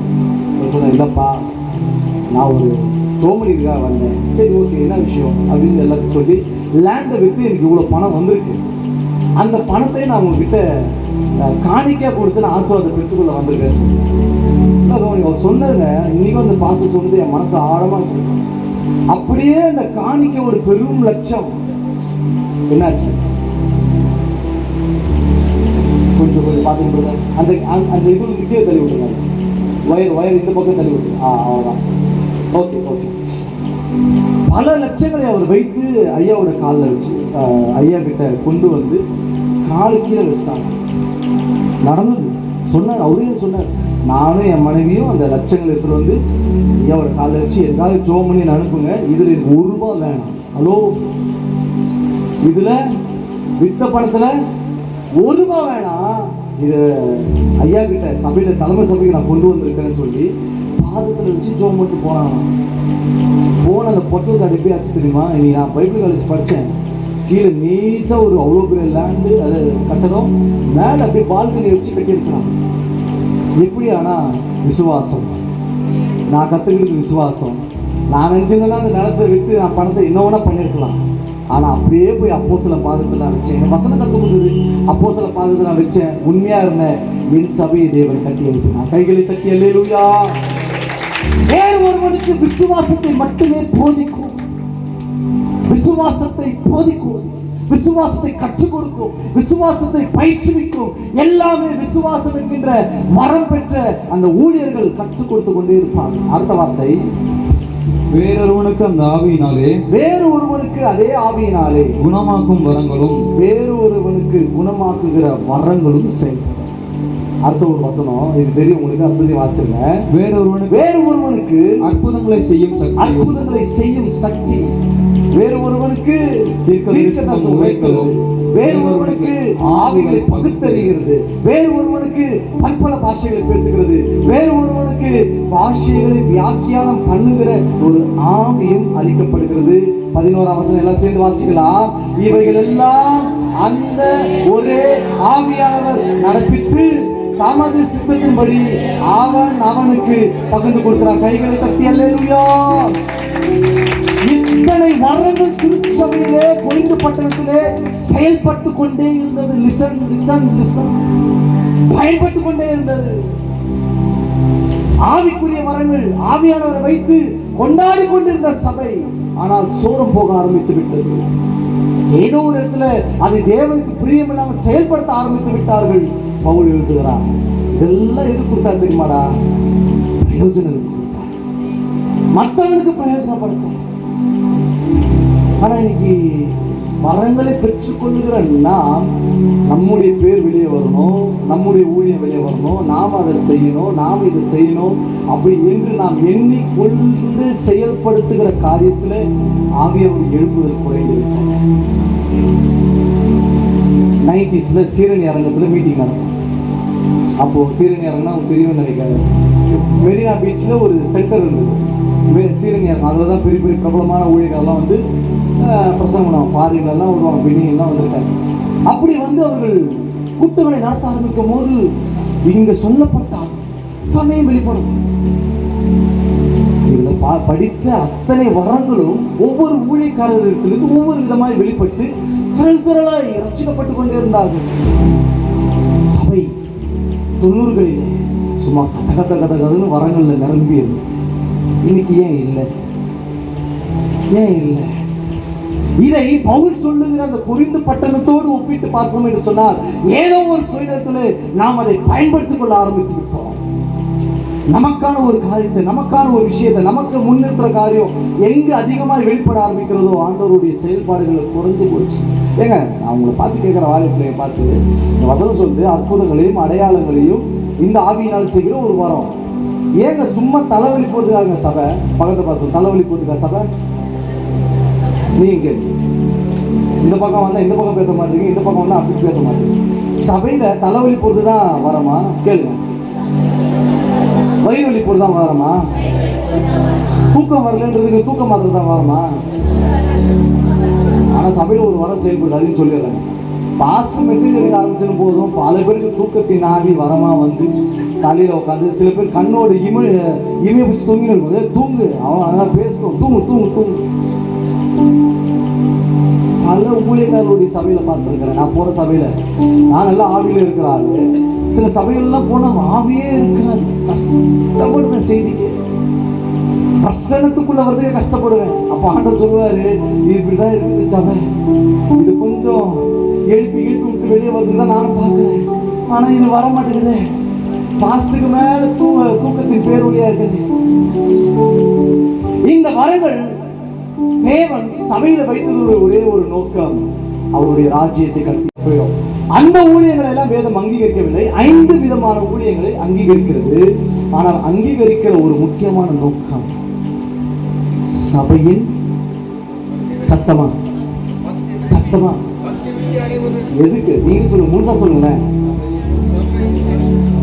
சத்தமா புரியல பிரதர், தரிசனமே புரியல பிரதர். என்னென்னவோ பேசுகிறீங்க. நாங்கள் இன்னும் ஆட்டம் இருக்கும், பாட்டம் இருக்கும், டான்ஸ் இருக்கும், சும்மா கலகலன்னு இருக்குன்னு பார்த்தா நீ என்னவோ சீரியஸா கொண்டு போயிருக்கிற. சபையின் பக்தி விருத்திக்காக 5 விதமான ஊழியர்களை ஏற்படுத்துகிறார். நீங்க சபையில பாஸ்டா மாறும், சபையில தீர்க்கதரிசியா மாறும், சபையில சுவிசேஷகனா மாறும், சபையில பிரீச்சரா மாறும், சபையில ப்ராஃபட்டா மாறும். எல்லாரும் என்ன பண்றாங்கன்னா, வாலிப பிள்ளைங்க ஒரு ஊழியக்காரரை ரசிச்சு உள்ள ஏத்துக்க நல்லா கவனிங்க. ஒரு ஊழியனை நாம் அங்கீகரித்து புகழாரம் கொண்டு அவரை நாம் நேசிக்க ஆரம்பிக்கும் போது அவரா மாதிரி நானும் ஊழிய செய்யப்படுறேன். பக்கத்தை பார்த்து சொல்லுங்க, ஒரு உரையில ஒரு கட்டி தான் இருக்கும். சத்தமா மறுபடியும் இல்லையா? நான் சைட்லையாவது சொல்லி நான் நின்று இருந்தேன், என்னை விட்டுருங்களேன் அப்படின்னு நினைச்சுல, அது ரொம்ப நாள் வெயிட்டு தாங்க பொறுத்து ஓய்ந்துடும். இன்றைக்கு ஊழியர்களும் அப்படிதான் மாறிவிட்டாங்க. வாலிபர்களுக்கு ஒரு அர்ப்பணம் உள்ள ஒரு ஊழியத்தை சபைதான் கற்றுக் கொடுக்கும்.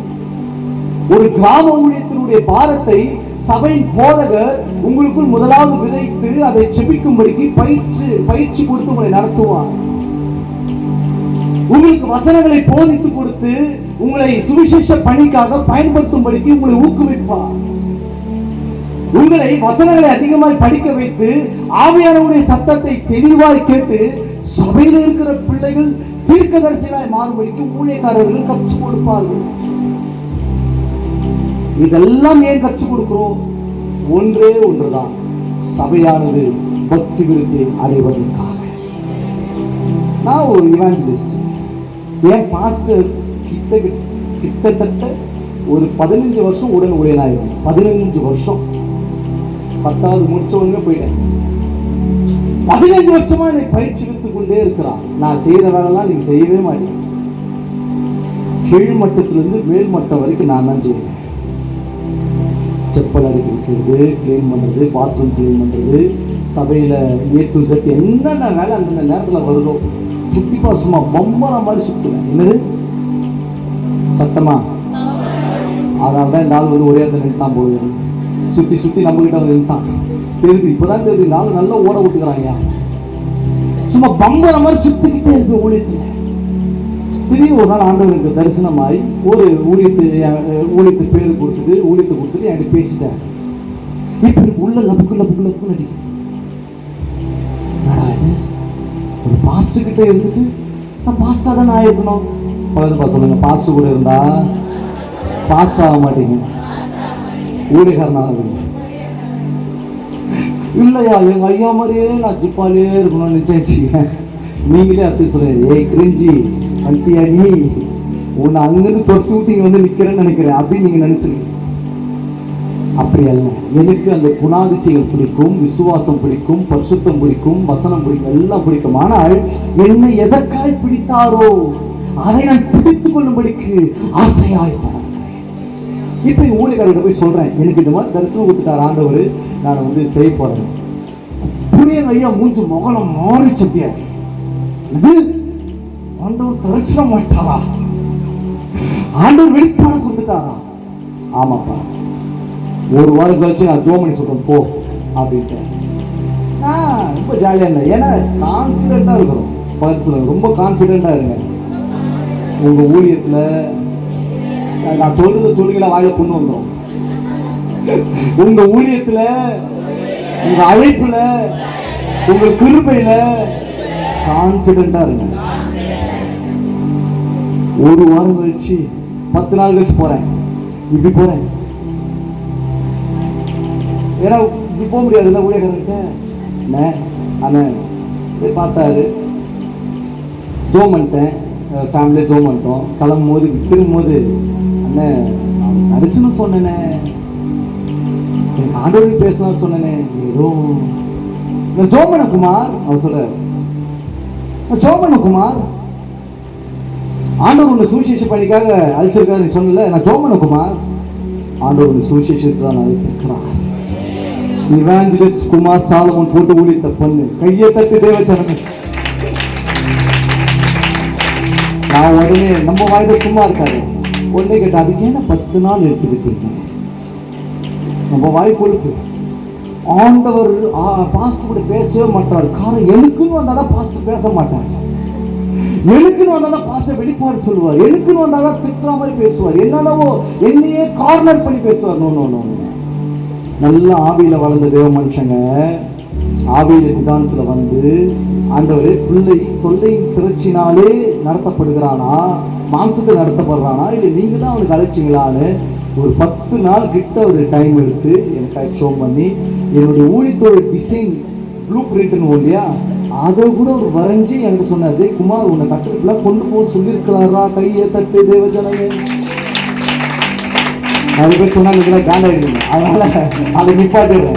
இப்படி எல்லாம் ஒரு வழிகளை அவர்கள் சொல்லி கொடுத்தவர் சொன்னா, கர்த்தர் உன்னை சுவிசேஷத்தை அழைத்து விட்டார், நீ சுவிசேஷத்துக்கு போ, உனக்கு ஆண்டவர் கொடுத்திருக்கிற பணியை திறம்பட செய்ய என்று அனுப்பிவிட்டார். இப்ப இந்த சீப் பாஸ்டர் கோவம், அது எப்படி? அது இவன் ஒரு பாஸ்டா இருந்தானா, இவனுக்கு நான் ஒரு பிரான்ச் போட்டு கொடுத்து நம்ம பேர்ல ஒரு பேர் வச்சிருக்கலாமேன்னு கேட்டார். அப்பதான் நானு ஐயா பெரியவரெல்லாம் பேசும்போது, அப்பா எபேசியர்ல பவுல் இப்படி சொல்லியிருக்கிறேன், எல்லாரும் நீங்க பாஸ்ட் ஆகிட்டீங்கன்னா யார் போய் சுவிசேஷத்தை அறிவிப்பா? எல்லாரும் சுவிசேஷம் ஆயிட்டா யார் சபைக்கு சொல்லுவா? எல்லாரும் தீர்க்கதரிசி ஆயிட்டா யார் வசனத்தை போதிச்சு பேசுவா, பகுத்து பேசுவா? எல்லாரும் பிரீச்சர் ஆயிட்டாங்கன்னா, டீச்சரா மாட்டாங்கன்னா யார் பாஸ்டரா இருப்பா? அப்போ ஏதோ ஒரு சர்க்கிளை ஆவியானவர் வாலிபருக்குள்ளே உருவாக்கி கொண்டே அந்நாளிலிருந்து இந்நாள் வரைக்கும் செயல்பட்டு கொண்டே இருக்கிறார். சாமியா பாட்டு, நானும் பாட்டு எடுக்க போறேன், நானும் பாட்டு பாடுறேன். எங்க வீட்டில் ஒருத்தர் அப்படிதான் ஆயிட்டார். நான் கூட அந்த கிருபையில கொடுத்து வசன நேரங்களுக்கு கொடுத்து ஒரு 10 பாட்டு நான் ரெடி பண்ணி இப்ப நான் கேன்சல் பண்ணி ஜோமணி கொடுக்க போறேன். வாங்குற சரக்கே காணும். ஹலோ, புரியுதா? வாங்குற சரக்கே காணும். கேட்டு பாக்குறேன், ஒண்ணுமே இல்லை. நான் குறை சொல்லல, டிசைன் நல்லா கவனிங்க. சிலர் அவர்களை போல நானும் எழுத ஆரம்பிக்கிறேன் எழுதுவாங்க, ஆனா ஒண்ணுமே இருக்காது. அவங்க பாட்டு அவங்களை தாண்டி வெளியே போவாங்க. ஒன்னும் இல்லைங்க, அவர் சாதாரண ஒரு தேவ மனுஷன் ஆர்வம் பானா. தாய் உருவாகும் முன்னே என் கருவை கண்டீரையா, என் பெயர் உருவாகும் முன்னே என்னை பெயர் சொல்லி அழைத்தீரையா. எப்படிப்பா உமக்கு நன்றி சொல்லுவேன், சொல்ல வார்த்தையே இல்ல. நீங்க போதும் என் வாழ்க்கை முழுவதும், வேறு ஆசையே இல்ல. எப்படிப்பா உமக்கு நன்றி சொல்லுவேன், சொல்ல வார்த்தையே இல்ல. நீங்க போதும் என் வாழ்க்கை முழுவதும், வேறு ஆசையே இல்ல. சாதாரண குப்பை பொறுக்கிட்டு இருந்தாருங்க, சாதாரணமா. அவர் சொன்னாங்க சாட்சி, எங்க தூக்கி உட்கார பார்த்தீங்களா? அழைப்பு, தெரிந்து கொள்ளுதல், ஊழியம், இப்படிதான் வந்து ஒருத்தர் கணப்படுத்தாங்க. நீங்களா ஒண்ணு ட்ரை பண்ணீங்க, பயங்கர பிரச்சனைகளை மாட்டிப்பீங்க. சில பேர் சொல்லுவாங்க, பிரதர் ஐ ஃபீல் நவ், நான் உங்ககிட்ட ஒன்று உணர்றேன், உங்களுக்கு இந்த கிருபை இருக்குதுன்னு நினைக்கிறேன் அப்படின்றாங்கன்னா, அவன் நல்ல ஆவி உள்ளவனா இருந்தால் கொஞ்சம் ஏற்றுக்க முயற்சி பண்ணுங்க. ஆனாலும் ஆண்டவர் உங்களுக்கு நடத்துகிற விதத்துல போயிடுங்க. ஒரு சிலர் நம்ம சும்மாவே வந்துட்டு நல்லா பாடுறீங்களே, நீங்க கேசட்ல ரீமேக் பண்ணி பாடலாமே, மாஸ்டர் பண்ணலாமே, மெட்லி பண்ணலாமே. எனக்கு நிறைய ஆசைலாம் வந்தது. ஒரு தம்பி டிவியில் வேலை செய்யறான், ஐயோ நல்லா பாடுறேன்னு நீ அப்படியே மாஸ்டர் பண்ணலானே. சொன்ன அன்னிலிருந்து இன்னைக்கு என்கிட்ட அந்த காசு தேவை சந்திக்கவே படுங்க. புரிதுங்க அவங்க சொல்றது? நம்மை கர்த்தருடைய ஆவியானவர் அந்த சபையினுடைய பக்தி விருத்திக்கு, மக்களுடைய எழுப்புதலுக்கு, அநேக ஜனங்களுடைய ரட்சிப்புக்கு நம்மை பயன்படுத்த விரும்பினால் நம்மை எந்த இடத்துலையும் கொண்டு போய் நிப்பாட்டுவார். நாம ட்ரை பண்ண வேண்டியதே இல்லை, அவர் கொண்டு போய் சேர்த்துருவார். ஆனால் நாம அந்த அழைப்புக்குள்ளாக உஷாரா. சரி, இப்ப சபைக்காக தான் இந்த 5 விதமான ஊழியர்கள் உருவாக்கப்பட்டு விட்டது. இதுவே 1.5 மணி நேரம் 1 மணி நேரம் பேசுறேன். இந்த 5 விதமான ஊழியர்கள் எனக்குள்ள கடந்து வர வேண்டும்னா நம்ம செய்ய வேண்டிய 3 முக்கியமான காரியத்தை சொல்லி உங்களுக்கு ஜெபம் பண்ணுறேன். ஒரு வாலிபன், அவனை குறித்து நான் உங்கள் மத்தியில் பேச விரும்புகிறேன். எனக்கு ஆண்டவர் அவனிடத்தில் காணப்பட்ட ஒரு சில நடக்கைகளை எனக்கு காண்பித்து கொடுத்ததே நான் காட்ட விரும்புகிறேன். வாசியுங்கள் அப்போஸ்தலர் நடபடிகள் புஸ்தகம். ரொம்ப அழகான வசனங்கள், ரொம்ப வியந்து நான் படிச்சுட்டு இருந்தேன். Thank you holy spirit. 9ஆம் அதிகாரம், அப்போஸ்தலர் நடபடிகள் புஸ்தகம் 9ஆம் அதிகாரத்துல நான் சொல்ற வசனம் மட்டும் வாசிங்க. 27, 28 2 வசனத்தை வாசி. அப்பொழுது பர்னபா என்பவன், நல்ல கவனிங்க, அப்பொழுது பர்னபா என்பவன் அவனை சேர்த்துக்கொண்டு அப்போஸ்தலரிடத்தில் அழைத்து கொண்டு போய் வழியிலே அவன் கர்த்தரை கண்ட விதத்தையும் அவர் அவனுடனே பேசினதையும் தமஸ்குவில் அவன் இயேசுவின் நாமத்தினாலே தைரியமாய் பிரசங்கித்ததையும் அவர்களுக்கு விவரித்து சொன்னான்.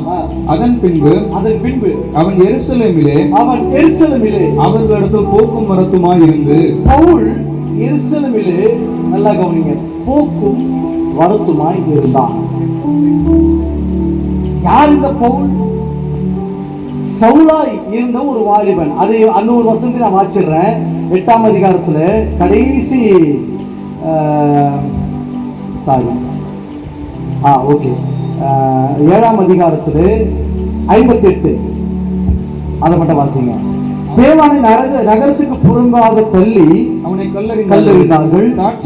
சாட்சிக்காரர் தங்கள் வஸ்திரங்களை கழற்றி சவுல் எனப்பட்ட ஒரு வாலிபனுடைய, சவுல் எனப்பட்ட பிற்கால பவுலாகிய வாலிபன் இடத்திலே பாதத்தின் அருகே வைத்தார்கள். இவன் தான், இந்த வாலிபன் தான், இந்த வாலிபனை குறித்து தான் இந்த வேதம் சொல்லுகிறது. நாம பவுல் எப்பவுமே 60 வயசு கிழமை மாதிரியே பார்த்துட்டோம். எப்படி சொல்லுங்களேன்? ஆமாயா, ஒளிஞ்சிடவனா வயசானவங்க ஏதாவது தொந்தி போட்டுக்கிறீங்க, இல்லை பின்னாடி முடியலாம இருக்கிறோம், அப்படிதான் அது வந்து கவலையே படாத, நாளைக்கு நீயும் என்னை போல வாழ்வாயா. எல்லாருக்கும் வயசு ஏறதான் செய்யும். அல்லேலூயா. இப்போ பவுல் எருசலேமிலே ஒரு வாலிபனாய் ரட்சிக்கப்பட்ட ஒரு பவுல் எருசலேமிலே போக்கும் வரத்துமாகவே இருந்து கொண்டிருக்கிறார். ஒரு வாலிபனை ஆண்டவர் ரட்சித்து எருசலேம் என்கிற ஞான அர்த்தம் கொள்கிற திருச்சபையிலே சேர்ப்பதனுடைய நோக்கம் உன் ஐக்கியம் சபையோடு இருக்க வேண்டும். சத்தமா சத்தமா சத்தமா. உங்க ஐக்கியம் எங்க இருக்குது? சத்தமா. சபையோடு இருந்தால் ரொம்ப சந்தோஷம். பெரிய பெரிய டவரோடு கூட இருந்தால், பெரிய பெரிய மையத்தோடு கூட இருந்தால், முதலாவது தரிசனத்துக்கு திரும்பி விடுங்கள். வாலிப பிள்ளையே, என்ன பிரதர் இப்படி பேசுறீங்க? நல்ல கவனிங்க, நான் செய்தியை கொண்டு வந்தா உங்களுக்கு புரியும். ஒரு வாலிபனை உருவாக்குகிற ஒரே இடம் திருச்சபை. ஒரு வாலிபனை பயிற்சிவிக்கிற அல்லது பயிற்சி கொடுக்கிற, அவனுக்கு கற்றுக் கொடுக்கிற, அனுபவங்களை கற்றுக் கொடுக்கிற, ஞானத்தை கற்றுக் கொடுக்கிற, அறிவை கற்றுக் கொடுக்கிற, வசனத்தை போதித்து கற்றுக் கொடுக்கிற, பாட்டுப்பாட கற்றுக் கொடுக்கிற, தாழ்மை கற்றுக் கொடுக்கிற, வரங்களை கற்றுக் கொடுக்கிற சகல இடமும் ஒரே இடம் தேவ திருச்சபையே. அதுக்கு நான் சாட்சி. ஏன் நாங்க தரிசனம் கூட்டம் பண்றோம்? என் சபை வளர்த்து ஒண்ணு சொல்லிச்சு, கிட்டத்தட்ட 18 வருஷம் வளர்ந்துருக்கிற ஊழியத்துல ஊழியக்காரர் கூடவே. நீங்க வெளியே வந்துட்டு அதிகமா வெளியே சுத்துறோம், அது ஓகே. ஆனா எங்க சுத்தினாலும் இன்னைக்கு எருசலேம்ல போய் சவுல் மாதிரி போக்கும், சத்தமா போக்கும். என்ன யார் எத்தனையோ பேர் தடக்கல் போட்டான். குமார் வந்து சபைக்க போறாரு. என்ன குமார் வந்துட்டு ஒரு டீமை ரெடி பண்ணுகிறாரு. குமார் வந்து சோசியல் மீடியாவில் அதை பேசுறாரு. குமார் வந்து இதை பண்றாருன்னு சொல்லிட்டு டெய்லி எங்க பாசிட்ட போய் போட்டு கொடுக்குறது. அந்த ஊழியம் கர்த்தருக்கு ஆசீர்வாதமாய் மாற்றினார். புரிஞ்சவங்க ஆமென். அல்லேலூயா. போக்கும் மருத்துவமா என்னது? சவுல் என்பவன் எருசலேமில் இருந்து கொண்டிருந்தான். ஒரு சபைதான் உங்களை ஊழியத்திலே பயிற்சிவித்து கற்றுக் கொடுத்து கொண்டிருக்கிற ஒரே இடம். நாம கூட வளர்க்க மாட்டோம். நாம கூட சுயநலத்தில் உங்களை வளர்த்துருவோம். பக்கத்தை பார்த்து சொல்லுங்க, இவரு கூட இருந்தால் கூட சுயநலத்தை யூஸ் பண்றோம். சத்தமா சுயநலமா? ஆனா உங்க சபை சுயநலத்துக்கு அல்ல, அப்பாவின் தேவனுடைய ராஜ்யத்திற்கு. கையை நல்லா தக்கு தேவச்சனங்க. ஒரு சபை வாலிபர்களை 5 விதமான ஊழியத்திற்கு பயிற்சிவித்துக் கொண்டே இருக்கும். கொஞ்சம் கஷ்டமா இருக்குல்ல? ஆனால் இறங்குதுல முடிஞ்சிடும். தேவனுடைய சபை சுவிசேஷர்களை, தீர்க்கதரிசிகளை, மேய்ப்பர்களை, போதகர்களை எல்லா விதத்திலும் பயிற்சி கொடுத்து கொண்டே இருக்கும். ஒரு குறிப்பிட்ட காலம் வருகிற வரைக்கும் நீங்க சபையிலே எல்லா தொடர்புகளிலும் இருக்கணும். எல்லா தொடர்புகளிலும் வாலிபர் கூட்டம் வருது, பிரதர் ஒரு ஸ்கிட் பண்ணுங்க, ஒரு டான்ஸ் பண்ணுங்க, சிஸ்டர் நீங்க பண்ணுங்க, பிரதர் நீங்க பண்ணுங்க சொல்லிட்டாங்கன்னா நீங்க தான் பரலோகத்தை நீங்க சூஸ் ஆயிட்டீங்க. நான் வந்து யோசப்பா சொல்றேன், எனக்கு ஒன்றும் ஐ டோன்ட் நோ லீட், எனக்கு வந்து ஒன்றும் தெரியல பிரதர். அவர் பாஸ் சும்மா என்னை விடக்கூடாதுன்னு இழுத்து பிடிக்கிறாங்க. எனக்கு ஆவியோ மாறி இருக்கு பிரதர் அப்படின்னா நீ ஓப்பனாக பாஸ்டர் சொல்றது, பாஸ்டர் எனக்கு ஒன்றும் இப்படி தெரியல பாஸ்டர், நீங்க ஒன்றா ஒரு 1-2 முறை ஜோம் பண்ணி சொல்லுங்க பாஸ்டர், நான் செய்கிறேன் பாஸ்டர். தப்பு இல்லை. மறுபடியும் உங்களை சீராய்ந்து பார்த்து ஆவியிலே ஜோம் பண்ணி நிதானமாக உங்களை நிதானித்து ஒரு கற்றுக் கொடுப்பான். அப்பயும் மறுபடியும் கொடுத்து இல்லை பிரதர் எனக்குன்னு உங்க மேல அந்த காலிங் இருக்கு பிரதர், எனக்குன்னு உங்க மேல அந்த காலிங் இருக்கு சிஸ்டர், எனக்குன்னு அந்த அபிஷேகம் உங்க மேல தங்கி இருக்கு பிரதர் சிஸ்டர் அது சொன்னாங்கன்னா ஒண்ணுமே பேசாதீங்க, அமைதியை கீழ்படிஞ்சிடுங்க. புரியுதா சொல்றது? இல்ல நான் தான் சொன்னேன் எனக்கு ஏற மாட்டேங்குது, எனக்கு வேற மாதிரி ஆகணும் பிரதர் அப்படின்னா அது மாம்சத்தின் கொள்ளை திரட்சியாய் மாறிவிடும். சபை ஒவ்வொரு நாளும் பர்னபா என்கின்ற ஒரு தேவ மனுஷன் அவன் தச்சுப்பட்டு இருந்து விட்டான். அதுக்கு முன்னாடி வசனம் வாசிச்சீங்கன்னா பவுல் வந்து இயேசுவே கிறிஸ்து என்று அதிகமாய் திடமாய் சாட்சியாய் எல்லாவற்றையும் பேசுற ஒரு மனிதன். இப்ப சீஷர்களை சேர்த்துக்குள்ள பாக்குறாங்க, பயப்படுறாங்க. ஏன்னா இவன் தான் சாகடிச்சான், இவன் ஏன் நம்ம கூட வரப்போறான், இவன் பொய்யான உடைக்கார அப்படின்னு பயந்துட்டு இருக்கிற நேரத்துல உங்களை ஊக்குவிக்கும்படிக்கு பக்கத்தில் கைப்பிடிச்சு சொல்லுங்க, உங்களை ஊக்குவிக்கும்படி தேவ ஆவி பெற்ற ஒரு சகோதரனோ ஒரு சகோதரியோ உங்களை எருசலேமுக்கு நேராக கொண்டு வருவாங்க. நீங்க ஒண்ணு புரிஞ்சுக்கலாம், நீங்க எருசலேமில் போக்குவரத்துமா நிலைநாட்டப்பட்ட ஒலிவ மர கன்றுகளை போல ஆண்டவர் வளர்த்துக்கணுமா. அண்மையில ஜோசப் பண்ண அழகா பண்ண, நானோ அபிஷேக ஒலிவ மரம், தேவ ஆலயத்தில் நடப்பட்டவன், உன் சமூகத்தில் வாழ்கின்றவன், உங்கள் அன்பையே நம்புபவன். இந்த பாட்டு தெரியுமா இருக்கும்? உள்ளத்துல பாடலாமா? ஏன்னா உங்களை நாட்டி ஒவ்வொரு நாளும் பயிற்சி கொடுக்கிற அல்லது உருவாக்குகிற ஒரே இடம் திருச்சபை. வசனம் தான் பசியாற்றும் உணவு, உங்கள் பிரசனம் தான் தாகம் தீர்க்கும் தண்ணீர், உங்கள் பிரசனம் தான் பசியாற்றும் உணவு, பிரசனம் தான் தாகம் தீர்க்கும் தண்ணீர், நீரே வெளிச்சமும் மீட்புமானீர், நீரே ஜீவனின் பலனானீர், நீரே வெளிச்சமும் மீட்புமானீர், நீரே ஜீவனின் பலனானீர். அபிஷேக ஒலிவ மரம், ஆலயத்தில் நடப்பட்டவன், உன் சமூகத்தில் வாழ்கின்றவன், உம் அன்பையே நம்புபவன். ஹல்லேலூயா. தச்சு பட்டணத்துல இருக்கிற இந்த மனிதனை ஒரு சகோதரன் கொண்டு வந்து இப்ப எருசலேம்ல சேர்க்கிறான். சில ஊழியர்களோடு கூட ஆண்டவர் உங்களை சேர்ப்பார். சில சபையோட ஐக்கியத்தில் உங்களை ஆண்டவர் வைத்திருப்பார். சில நேரத்தில் ஆவியில் உங்களை நடத்தும்படிக்கு சில சகோதரனை தரிசனத்திலேயோ வெளிப்பாடுகளிலோ அது ஆவியினுடைய நடத்துதலிலோ உங்களை சரியா கொண்டு வருவாங்க. நீங்க அப்படியே இணைஞ்சிட்டீங்கன்னா இந்த எருசலேமில் இருந்து நீங்க போக்குவரத்துமாய் உங்களுடைய ஐக்கியத்தை காண்பித்து அவர்கள் சொல்லுகிற எல்லா வேலையும் செஞ்சுக்கிட்டே இருங்களேன். ஒரு நாள் தரிசனம் தெளிவாய் இருக்கு. ஒரு சிலருக்கு குட் டைம் கூட சொல்லலாம். சில தீர்க்கதரிசிகளை டைரக்டா சந்திக்கும் பொழுது ஆண்டவர் அவர்களுக்கு தேவை அப்படின்னு முடிவு பண்ணிட்டாருன்னா சபையை தாண்டி அந்த தீர்க்கதரிசிகள் வழியாவே வாயாவே நின்று அவர்கள் டைரக்டா கூப்பிடுவாங்க. சிலர் டைரக்டா கூப்பிடுவாங்க.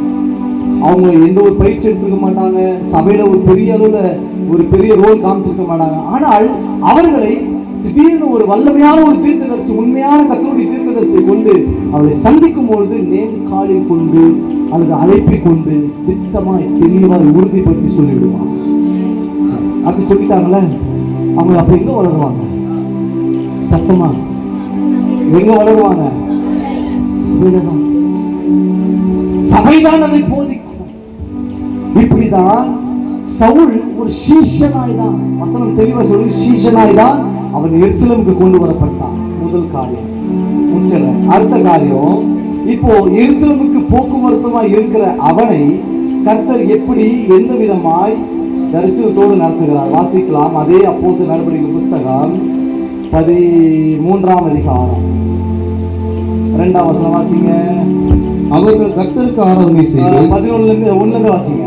அந்தியோகியா பட்டணத்தில் உள்ள சபையிலே பர்னபா, நீகர் எனப்பட்ட சிமியோனும், சிரேனே ஊரானாகிய லூகியும், கார்பங்கு தேசாதிபதியாகிய ஏரோதுடனே கூட வளர்க்கப்பட்ட மனாயினும், சவுல் என்கின்ற பவுலும் தீர்க்கதரிசிகள் போதகர்களாயும் செயல்பட்டார்கள். நல்ல கவனிங்க. இப்போ போக்குவரத்துமா இருந்து கொண்டிருக்கிற சவுல், நல்ல கவனிங்க. எருசலேமிலே சீஷனாய் கொண்டு போய் சேர்க்கப்பட்ட பவுலை எருசலேமில் சேர்க்கப்பட்டதனுடைய நோக்கத்தை ஆண்டவர் கவனித்து வருகிறார். அவன் செயல்பாடுகளை கவனிக்கிறார். ஊழியத்தினுடைய அந்த வரப்போகிற வருங்கால ஊழியத்தை எப்படி கொடுக்க வேண்டும் என்றெல்லாம் காலங்கள் ஓடிக்கொண்டிருக்கிறது. சவுலும் அந்தியோகியா பட்டணத்திற்கு வந்து பர்னபா கூட இருந்து ஊழியம் செய்யும் பொழுது அவனும் ஒரு தீர்க்க தரிசன வரத்தை பேசுகிற தீர்க்கதரிசியாய் காணப்பட்டான். நீங்க சபைக்கு அடிக்கடி வந்துட்டு இருக்கிறீங்கள, ஊழியக்காரர்களோடு கூட நெருங்கி வாழ்றீங்கள, ஊழியக்காரர்கள் மீது இருக்கிற அபிஷேகம் மெல்ல உங்க மேல கொஞ்சம் கொஞ்சமா இறங்கிட்டே இருக்கும். கொஞ்சம் கொஞ்சமா அவங்கள மாதிரி பேசுவீங்க, அவங்கள மாதிரி விசுவாசிப்பீங்க, அவங்கள மாதிரி சிந்திப்பீங்க, அவங்கள மாதிரி ஜப நேரங்களில் தீர்க்க தரிசன வரத்தை வெளிப்படுத்துகிற மகனாக திடீர்னு ஆண்டவர் உங்களை வெளிப்படுத்தி பயன்படுத்துவார். அப்படியே தீர்க்க தரிசனம் உரைத்துக் கொண்டிருக்கிற நீங்கள் ஒரு டைம்ல பாஸ்டர் இல்லாத நேரத்துல பாஸ்டர் சொல்லுவாரு, தம்பி இன்னைக்கு நீ பிரீச் பண்ணுப்பா அப்படின்னு ஆவியில் ஏவப்பட்டு ஒரு சொல்லுவார். தீர்க்க தரிசன வரத்தையும் நீங்க பேசுவீர்கள். அதே நேரத்திலே மெய்ப்பொருளுக்குள்ளாக பாஸ்டருக்குள்ளாக இருக்கிற கிருபா வரங்கள் உங்களுக்குள் இருந்து திடீரென்று வெளிப்படும் பொழுது நீங்களும் போதகரை போல போதகம் செய்வீர்கள். மெல்ல மெல்ல தாங்க ப்ராசஸ் நடக்கும். மெல்ல மெல்ல தான். ரேடியோ இன்னைக்கு ரட்சிக்கப்பட்டு இன்னைக்கே நான் பாட கத்துக்கிட்டேன், இன்னைக்கே நான் பேச கத்துக்கிட்டேன், இன்னைக்கே நான் ஊழியத்துக்கு போறேன், அது போயிட்டீங்கன்னா தாக்கு பிடிக்க மாட்டேங்க. கிட்டத்தட்ட பவுல் கிட்டத்தட்ட எருசலேம் சபைக்கு போக்குவரத்துமாவே இருந்து சீஷர்களோட தங்குறான், அப்போஸ்தலர்கிட்ட பேசுறான், அப்போஸ்தலர் உபதேசத்தை கவனிக்கிறான், அவருடைய அப்பம் பிக்குதல்ல இருக்குறான், எல்லாவற்றையும் கவனித்து செய்து கொண்டே இருக்கிறான். இப்ப பர்னபாவை கொண்டு ஆண்டவர் அந்தியோகியா பட்டணத்துக்கு கொண்டு போறாரு. அந்தியோகியால ஒரு சபை உருவாயிருக்கு. அந்த சபைக்கு அவன் தீர்க்கதரிசியாக, அந்த சபைக்கு அவன் போதகனாக சபை அவனை ப்ரமோட் பண்ணி வைக்குது. ஒரு இடத்துல அப்போஸ்தலர் நடவடிக்கைகள் காலத்துல எல்லாம் பார்த்தீங்கன்னா கள்ளோபதேசங்கள் வளர்ந்திருந்த காலம். வயிற்று பிழப்புக்காகவே போய் பிரசங்கம் பண்ணுவாங்க. பிரசங்கனா இவன் வந்துட்டு இயேசுன்ற ஒரு பேருக்கு சொல்லுவாங்க. இதெல்லாம் அவங்களுடைய காதுக்கு வரும்பொழுது ஒரு நாள் முடிவு எடுக்கிறாங்க, நாங்கள் அங்கீகரித்து அனுப்பாத எந்த ஒரு நபரையும் நீங்கள் சபை ஏற்றுக்கொள்ள கூடாதுன்னு அப்படியே லெட்டர் வழியாக எழுதி அனுப்புறாங்க. அந்த லட்சத்துக்கு வந்து அந்த சபையில பொறுப்பாளியா இருக்கிற ஒரு மனுஷனை கொடுக்கும்போது தான் அதை படிச்சு பார்த்துட்டு, ஓ பேதுரு இதை எழுந்திருக்கிறாரு, ஓ யாக்கூப் இதை எழுந்திருக்கிறாரு, யோவான் இதை எழுதி அனுப்பிச்சிருக்கிறாரு, மூப்பர்களுடைய சைன்கள் இருக்குது, பாப்பா நீ வந்து இந்த வாரம் பிரசங்கம் பண்ணப்பா சொல்லிச்சப்பா இருக்கிற அந்த நாட்கள் இது பண்ணுவாங்க, அப்ரூவ் பண்ணுவாங்க. இன்னைக்கு அப்படி இல்லை. இன்னைக்கு அப்படி இல்லை. ஊழியர்கள் அன்னைக்கு தேவ மனுஷங்க ஆவியில நினைவு கூர்ந்து ஊழியரை அழைப்பாங்க. அவங்க வந்து ஆவியில பேசிட்டு போனாங்க. இன்னைக்கு பாஸ்டர் நான் ஃப்ரீயா இருக்கிறேன், நான் என்ன சொல்றது ஊழியம் இல்லாமல் இருக்கிறேன், உங்க சபையை தான் கர்த்தர் காட்டினார், உங்களை தான் கர்த்தர் காட்டினார், உங்க ஜனத்தை தான் கர்த்தர் காட்டினார். இந்த வசனத்தை உங்ககிட்ட சொல்லும்படி அனுப்புறாரு. நான் கொஞ்சம் உஷாராயிடும். பாஸ்டர்ஸ்லாம் உங்களுக்கு சொல்றேன், கொஞ்சம் உஷாராயிடும். அதே கர்த்தர் எனக்கு காட்டுக்கையா. ஒரு பெரிய சீசன் வந்தீங்கன்னா ஒரு சீனியர் ஆக்சுவலா பைபிள் அங்கிருந்து அப்படியே பரிசுத்த ஆவியானவர் பர்னபாவை குறித்து பரிசுத்த ஆவியை குறித்து எல்லாம் பேசிக்கிட்டே வரும். ஒரு இடத்துல பர்னபா மனுஷனுக்காக கொஞ்சம் இறங்கி போயிடுவான் ஒரு இடத்துல. ஆனா பவுல் திட்டமா தரிசனத்தை புரிந்தவனா, ஆண்டவர் நம்மை எப்படி நடத்துகிறாரோ அப்படி போவதே ஊழியம் என்பதை அவன் தொடர ஆரம்பித்தான். பர்னபா பின்னாடி போக வேண்டிய அப்போஸ்தலர் நடவடிக்கைகள் அப்படியே தேவனாய் பவுல் பின்னாடி போவாங்க. கைகளை தட்டி நாம நினைக்கிறோம் பர்னபா ஒரு சாதாரண கிடையவே கிடையாதுங்க. எருசலேம் கொண்டு வந்து அவன் சொல்றான், சாட்சி சொல்றான், இவன் யார் தெரியுமா, நான் கொண்டு வந்திருக்கிற ஆள் யார் தெரியுமா, கர்த்தர் தரிசனமானாரியா, கர்த்தர் அவன் பேசியிருக்கிறாரு, ஆண்டவர் அவன் கூட எல்லாமே சொல்லியிருக்கிறாரு. எல்லாமே சீஷர் சொல்லி பேதுருவையோ யோவான் யாக்கோபு என்கிற பெரிய அப்போஸ்தலர் முன்னாடி சாட்சி கொடுத்து உள்ள கொண்டு போய் நிக்க வச்சான். நம்ம கூட அப்படிதான். ஒரு சில நல்ல டிராவல் ஆவாங்க, நம்மளுக்கு நல்ல முன்னோடியா கூட இருப்பாங்க. ஆனா ஒரு பீரியட் காலத்துல பாத்தீங்கன்னா அவங்க ஸ்லோ டவுன் ஆயிடுவாங்க. அறிமுகம் பண்ணப்பட்ட நாம அப்படியே பிக்கப் ஆகி போயிட்டே இருப்போம். அது என்ன விஷயம் அப்படின்னா, கரெக்டான ஒரு தேவ தரிசன திட்டத்திற்குள், அந்த அழைப்புக்குள் நாம் உட்கார்ந்துருக்கிறோம்னு அர்த்தம். நாம உட்காந்துட்டோம்னாலுமே தரிசனத்துக்குள்ள அவர் நம்மளை இயக்க ஆரம்பிச்சிருவார். என்றைக்கு கொஞ்சம் மனுஷனை கொஞ்சம் பிரியப்படுத்த, நிறைய சபைகள்ல உங்களுக்கும் சொல்றேன், நாளைக்கு சபை ஊழியெல்லாம் வந்தா மனுஷனை பிரியப்படுத்த சபை நடத்தாங்க. கையை பிடிச்சி சொல்லுங்க, நீங்க மனுஷனை பிரியப்படுத்த சபை நடத்தாத, கர்த்தரை பிரியப்படுத்த சபை நடத்து. அல்லேலூயா, அல்லேலூயா. பவுல் தேவனுடைய தரிசனத்தினாலே அழைப்பு பெற்று இப்ப நான் அழைத்த அழைப்புக்கு அவர்களை பிரித்து விடுங்கள், ஆவியானவரை திருமணம் பற்றுகிறார். எப்ப ஆவியானவர் பேசினார்னா அந்த சபை எப்படி ஆயிடுச்சு பார்த்துருக்கீங்களா? ஒரு முறை பூமியில அறிவு வந்ததுக்கு பூமி எப்படி ஆயிடுச்சு? 2ஆம் அதிகாரத்துல படிக்கிறோம், பயங்கரமாயிட்டு எல்லாம் பயந்துட்டு கலக்கத்துல இருக்கிறாங்க. ஆவியானவர் சத்தத்துல பேசுறாருன்னா, ஆவியானவர் சபையில பேசுறாருன்னா எப்படிப்பட்ட சத்தமா இருந்திருக்கும்? தேவன் அப்படியே ஆசீர்வதித்து சவுலை தேவனுடைய அழைப்புகள் கொண்டு வந்தார். இப்போ அவன் தீர்க்கதரிசியா இருக்கிறான், போதகனா இருக்கிறான், நல்ல சீஷனா இருக்கிறான். இப்படி அந்த தரிசனத்துக்குள்ள வந்த அவனுக்கு அவன் ஊர் எப்படி இருக்கு தெரியுமா? வாய்ச்சி முடிக்கலாம். அப்போஸ்தலர் நடபடிகளின் புஸ்தகம் 19ஆம் அதிகாரம் 11ஆம் வசனம் 12ஆம் வசனம். பவுலின் கைகளினாலே சத்தமா தேவன் விசேஷித்த அற்புதங்களை செய்தருளினார். பவுலின் கைகளினாலே தேவன் விசேஷித்த அற்புதங்களை செய்தருளினார். அடுத்த வசனம், அவனுடைய சரீரத்திலிருந்து. நல்ல கவனிங்க, ஒரு தேவ மனுஷன், ஆவியில நடத்தப்படுகிற ஒரு தேவ மனுஷன், ஒரு தரிசனம் பெற்ற ஒரு தேவ மனுஷன், சபையை பலப்படுத்துகிற ஒரு தேவ மனுஷன், ஒரு தீர்க்கதரிசியாய் கர்த்தருடைய வாயா இருக்கிற ஒரு தீர்க்கதரிசியினுடைய ஒரு ஊழியக்காரனுடைய ஒரு ஊழியம் எப்படிப்பட்டது என்று சொன்னால், அவன் சரீரத்திலிருந்து உருமாறுகள் கச்சைகள் கொண்டு வந்து வியாதிக்காரர் மேல் போட வியாதிகள் அவர்களை விட்டு நீங்கி போயின. வியாதிகள் மாத்திரம் அவர்களை விட்டு நீங்கி போகவில்லை, பொல்லாத ஆவிகளும் அவர்களை விட்டு புறப்பட்டன. கைகளை தட்டி அல்லேலூயா.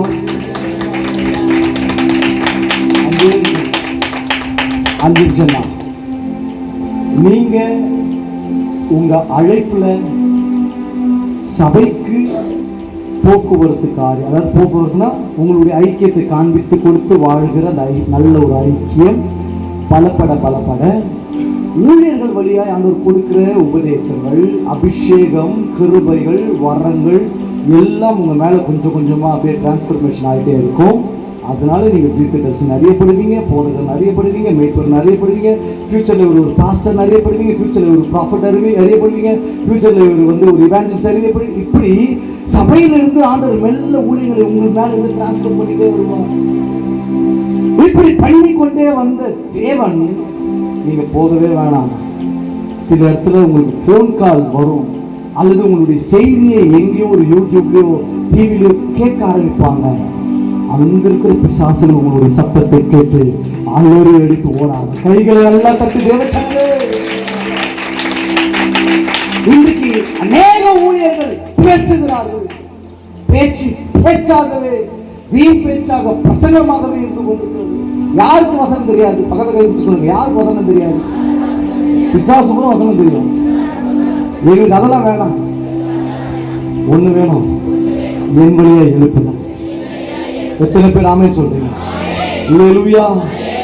நீங்க ஃபியூச்சர்ல இன்னும் டெக்னாலஜி ஏரியாலாம் வளர்ந்து வேற ஒரு இடத்துக்கு போனாலும், நீங்க போக முடியாத இடத்துல உங்க குரலோ உங்களுடைய பிரசன்ஸோ அந்த இடத்துல வரும் பொழுது உங்களை கொண்டு தேவன் அற்புதமான அதிசயங்களையும் அடையாளங்களையும் தேவன் நிகழ்த்தி காட்டுவான்.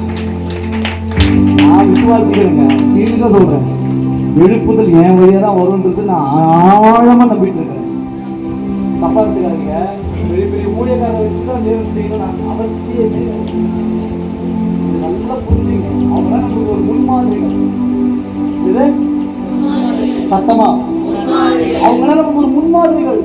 அவங்க ரோடுல போட்டாங்க, ஆனா அதுல நானே பயணிப்பேன். நான் போவதற்காக அவர்கள் வழிகளை எனக்காய் செவ்வையாய் மாற்றினார்கள். இன்றைக்கு அநேகருடைய சபங்கள் எழுப்புதலை குறித்து இருந்து கொண்டிருக்கிறது. அது யாருக்காக? உங்களுக்காக. நீங்க தான் அற்புத அடையாளம் செய்வதற்கு உங்களுக்காக ரோடு போட்டு இருக்கிறாங்க. நீங்க போக ஆரம்பிப்பீங்க.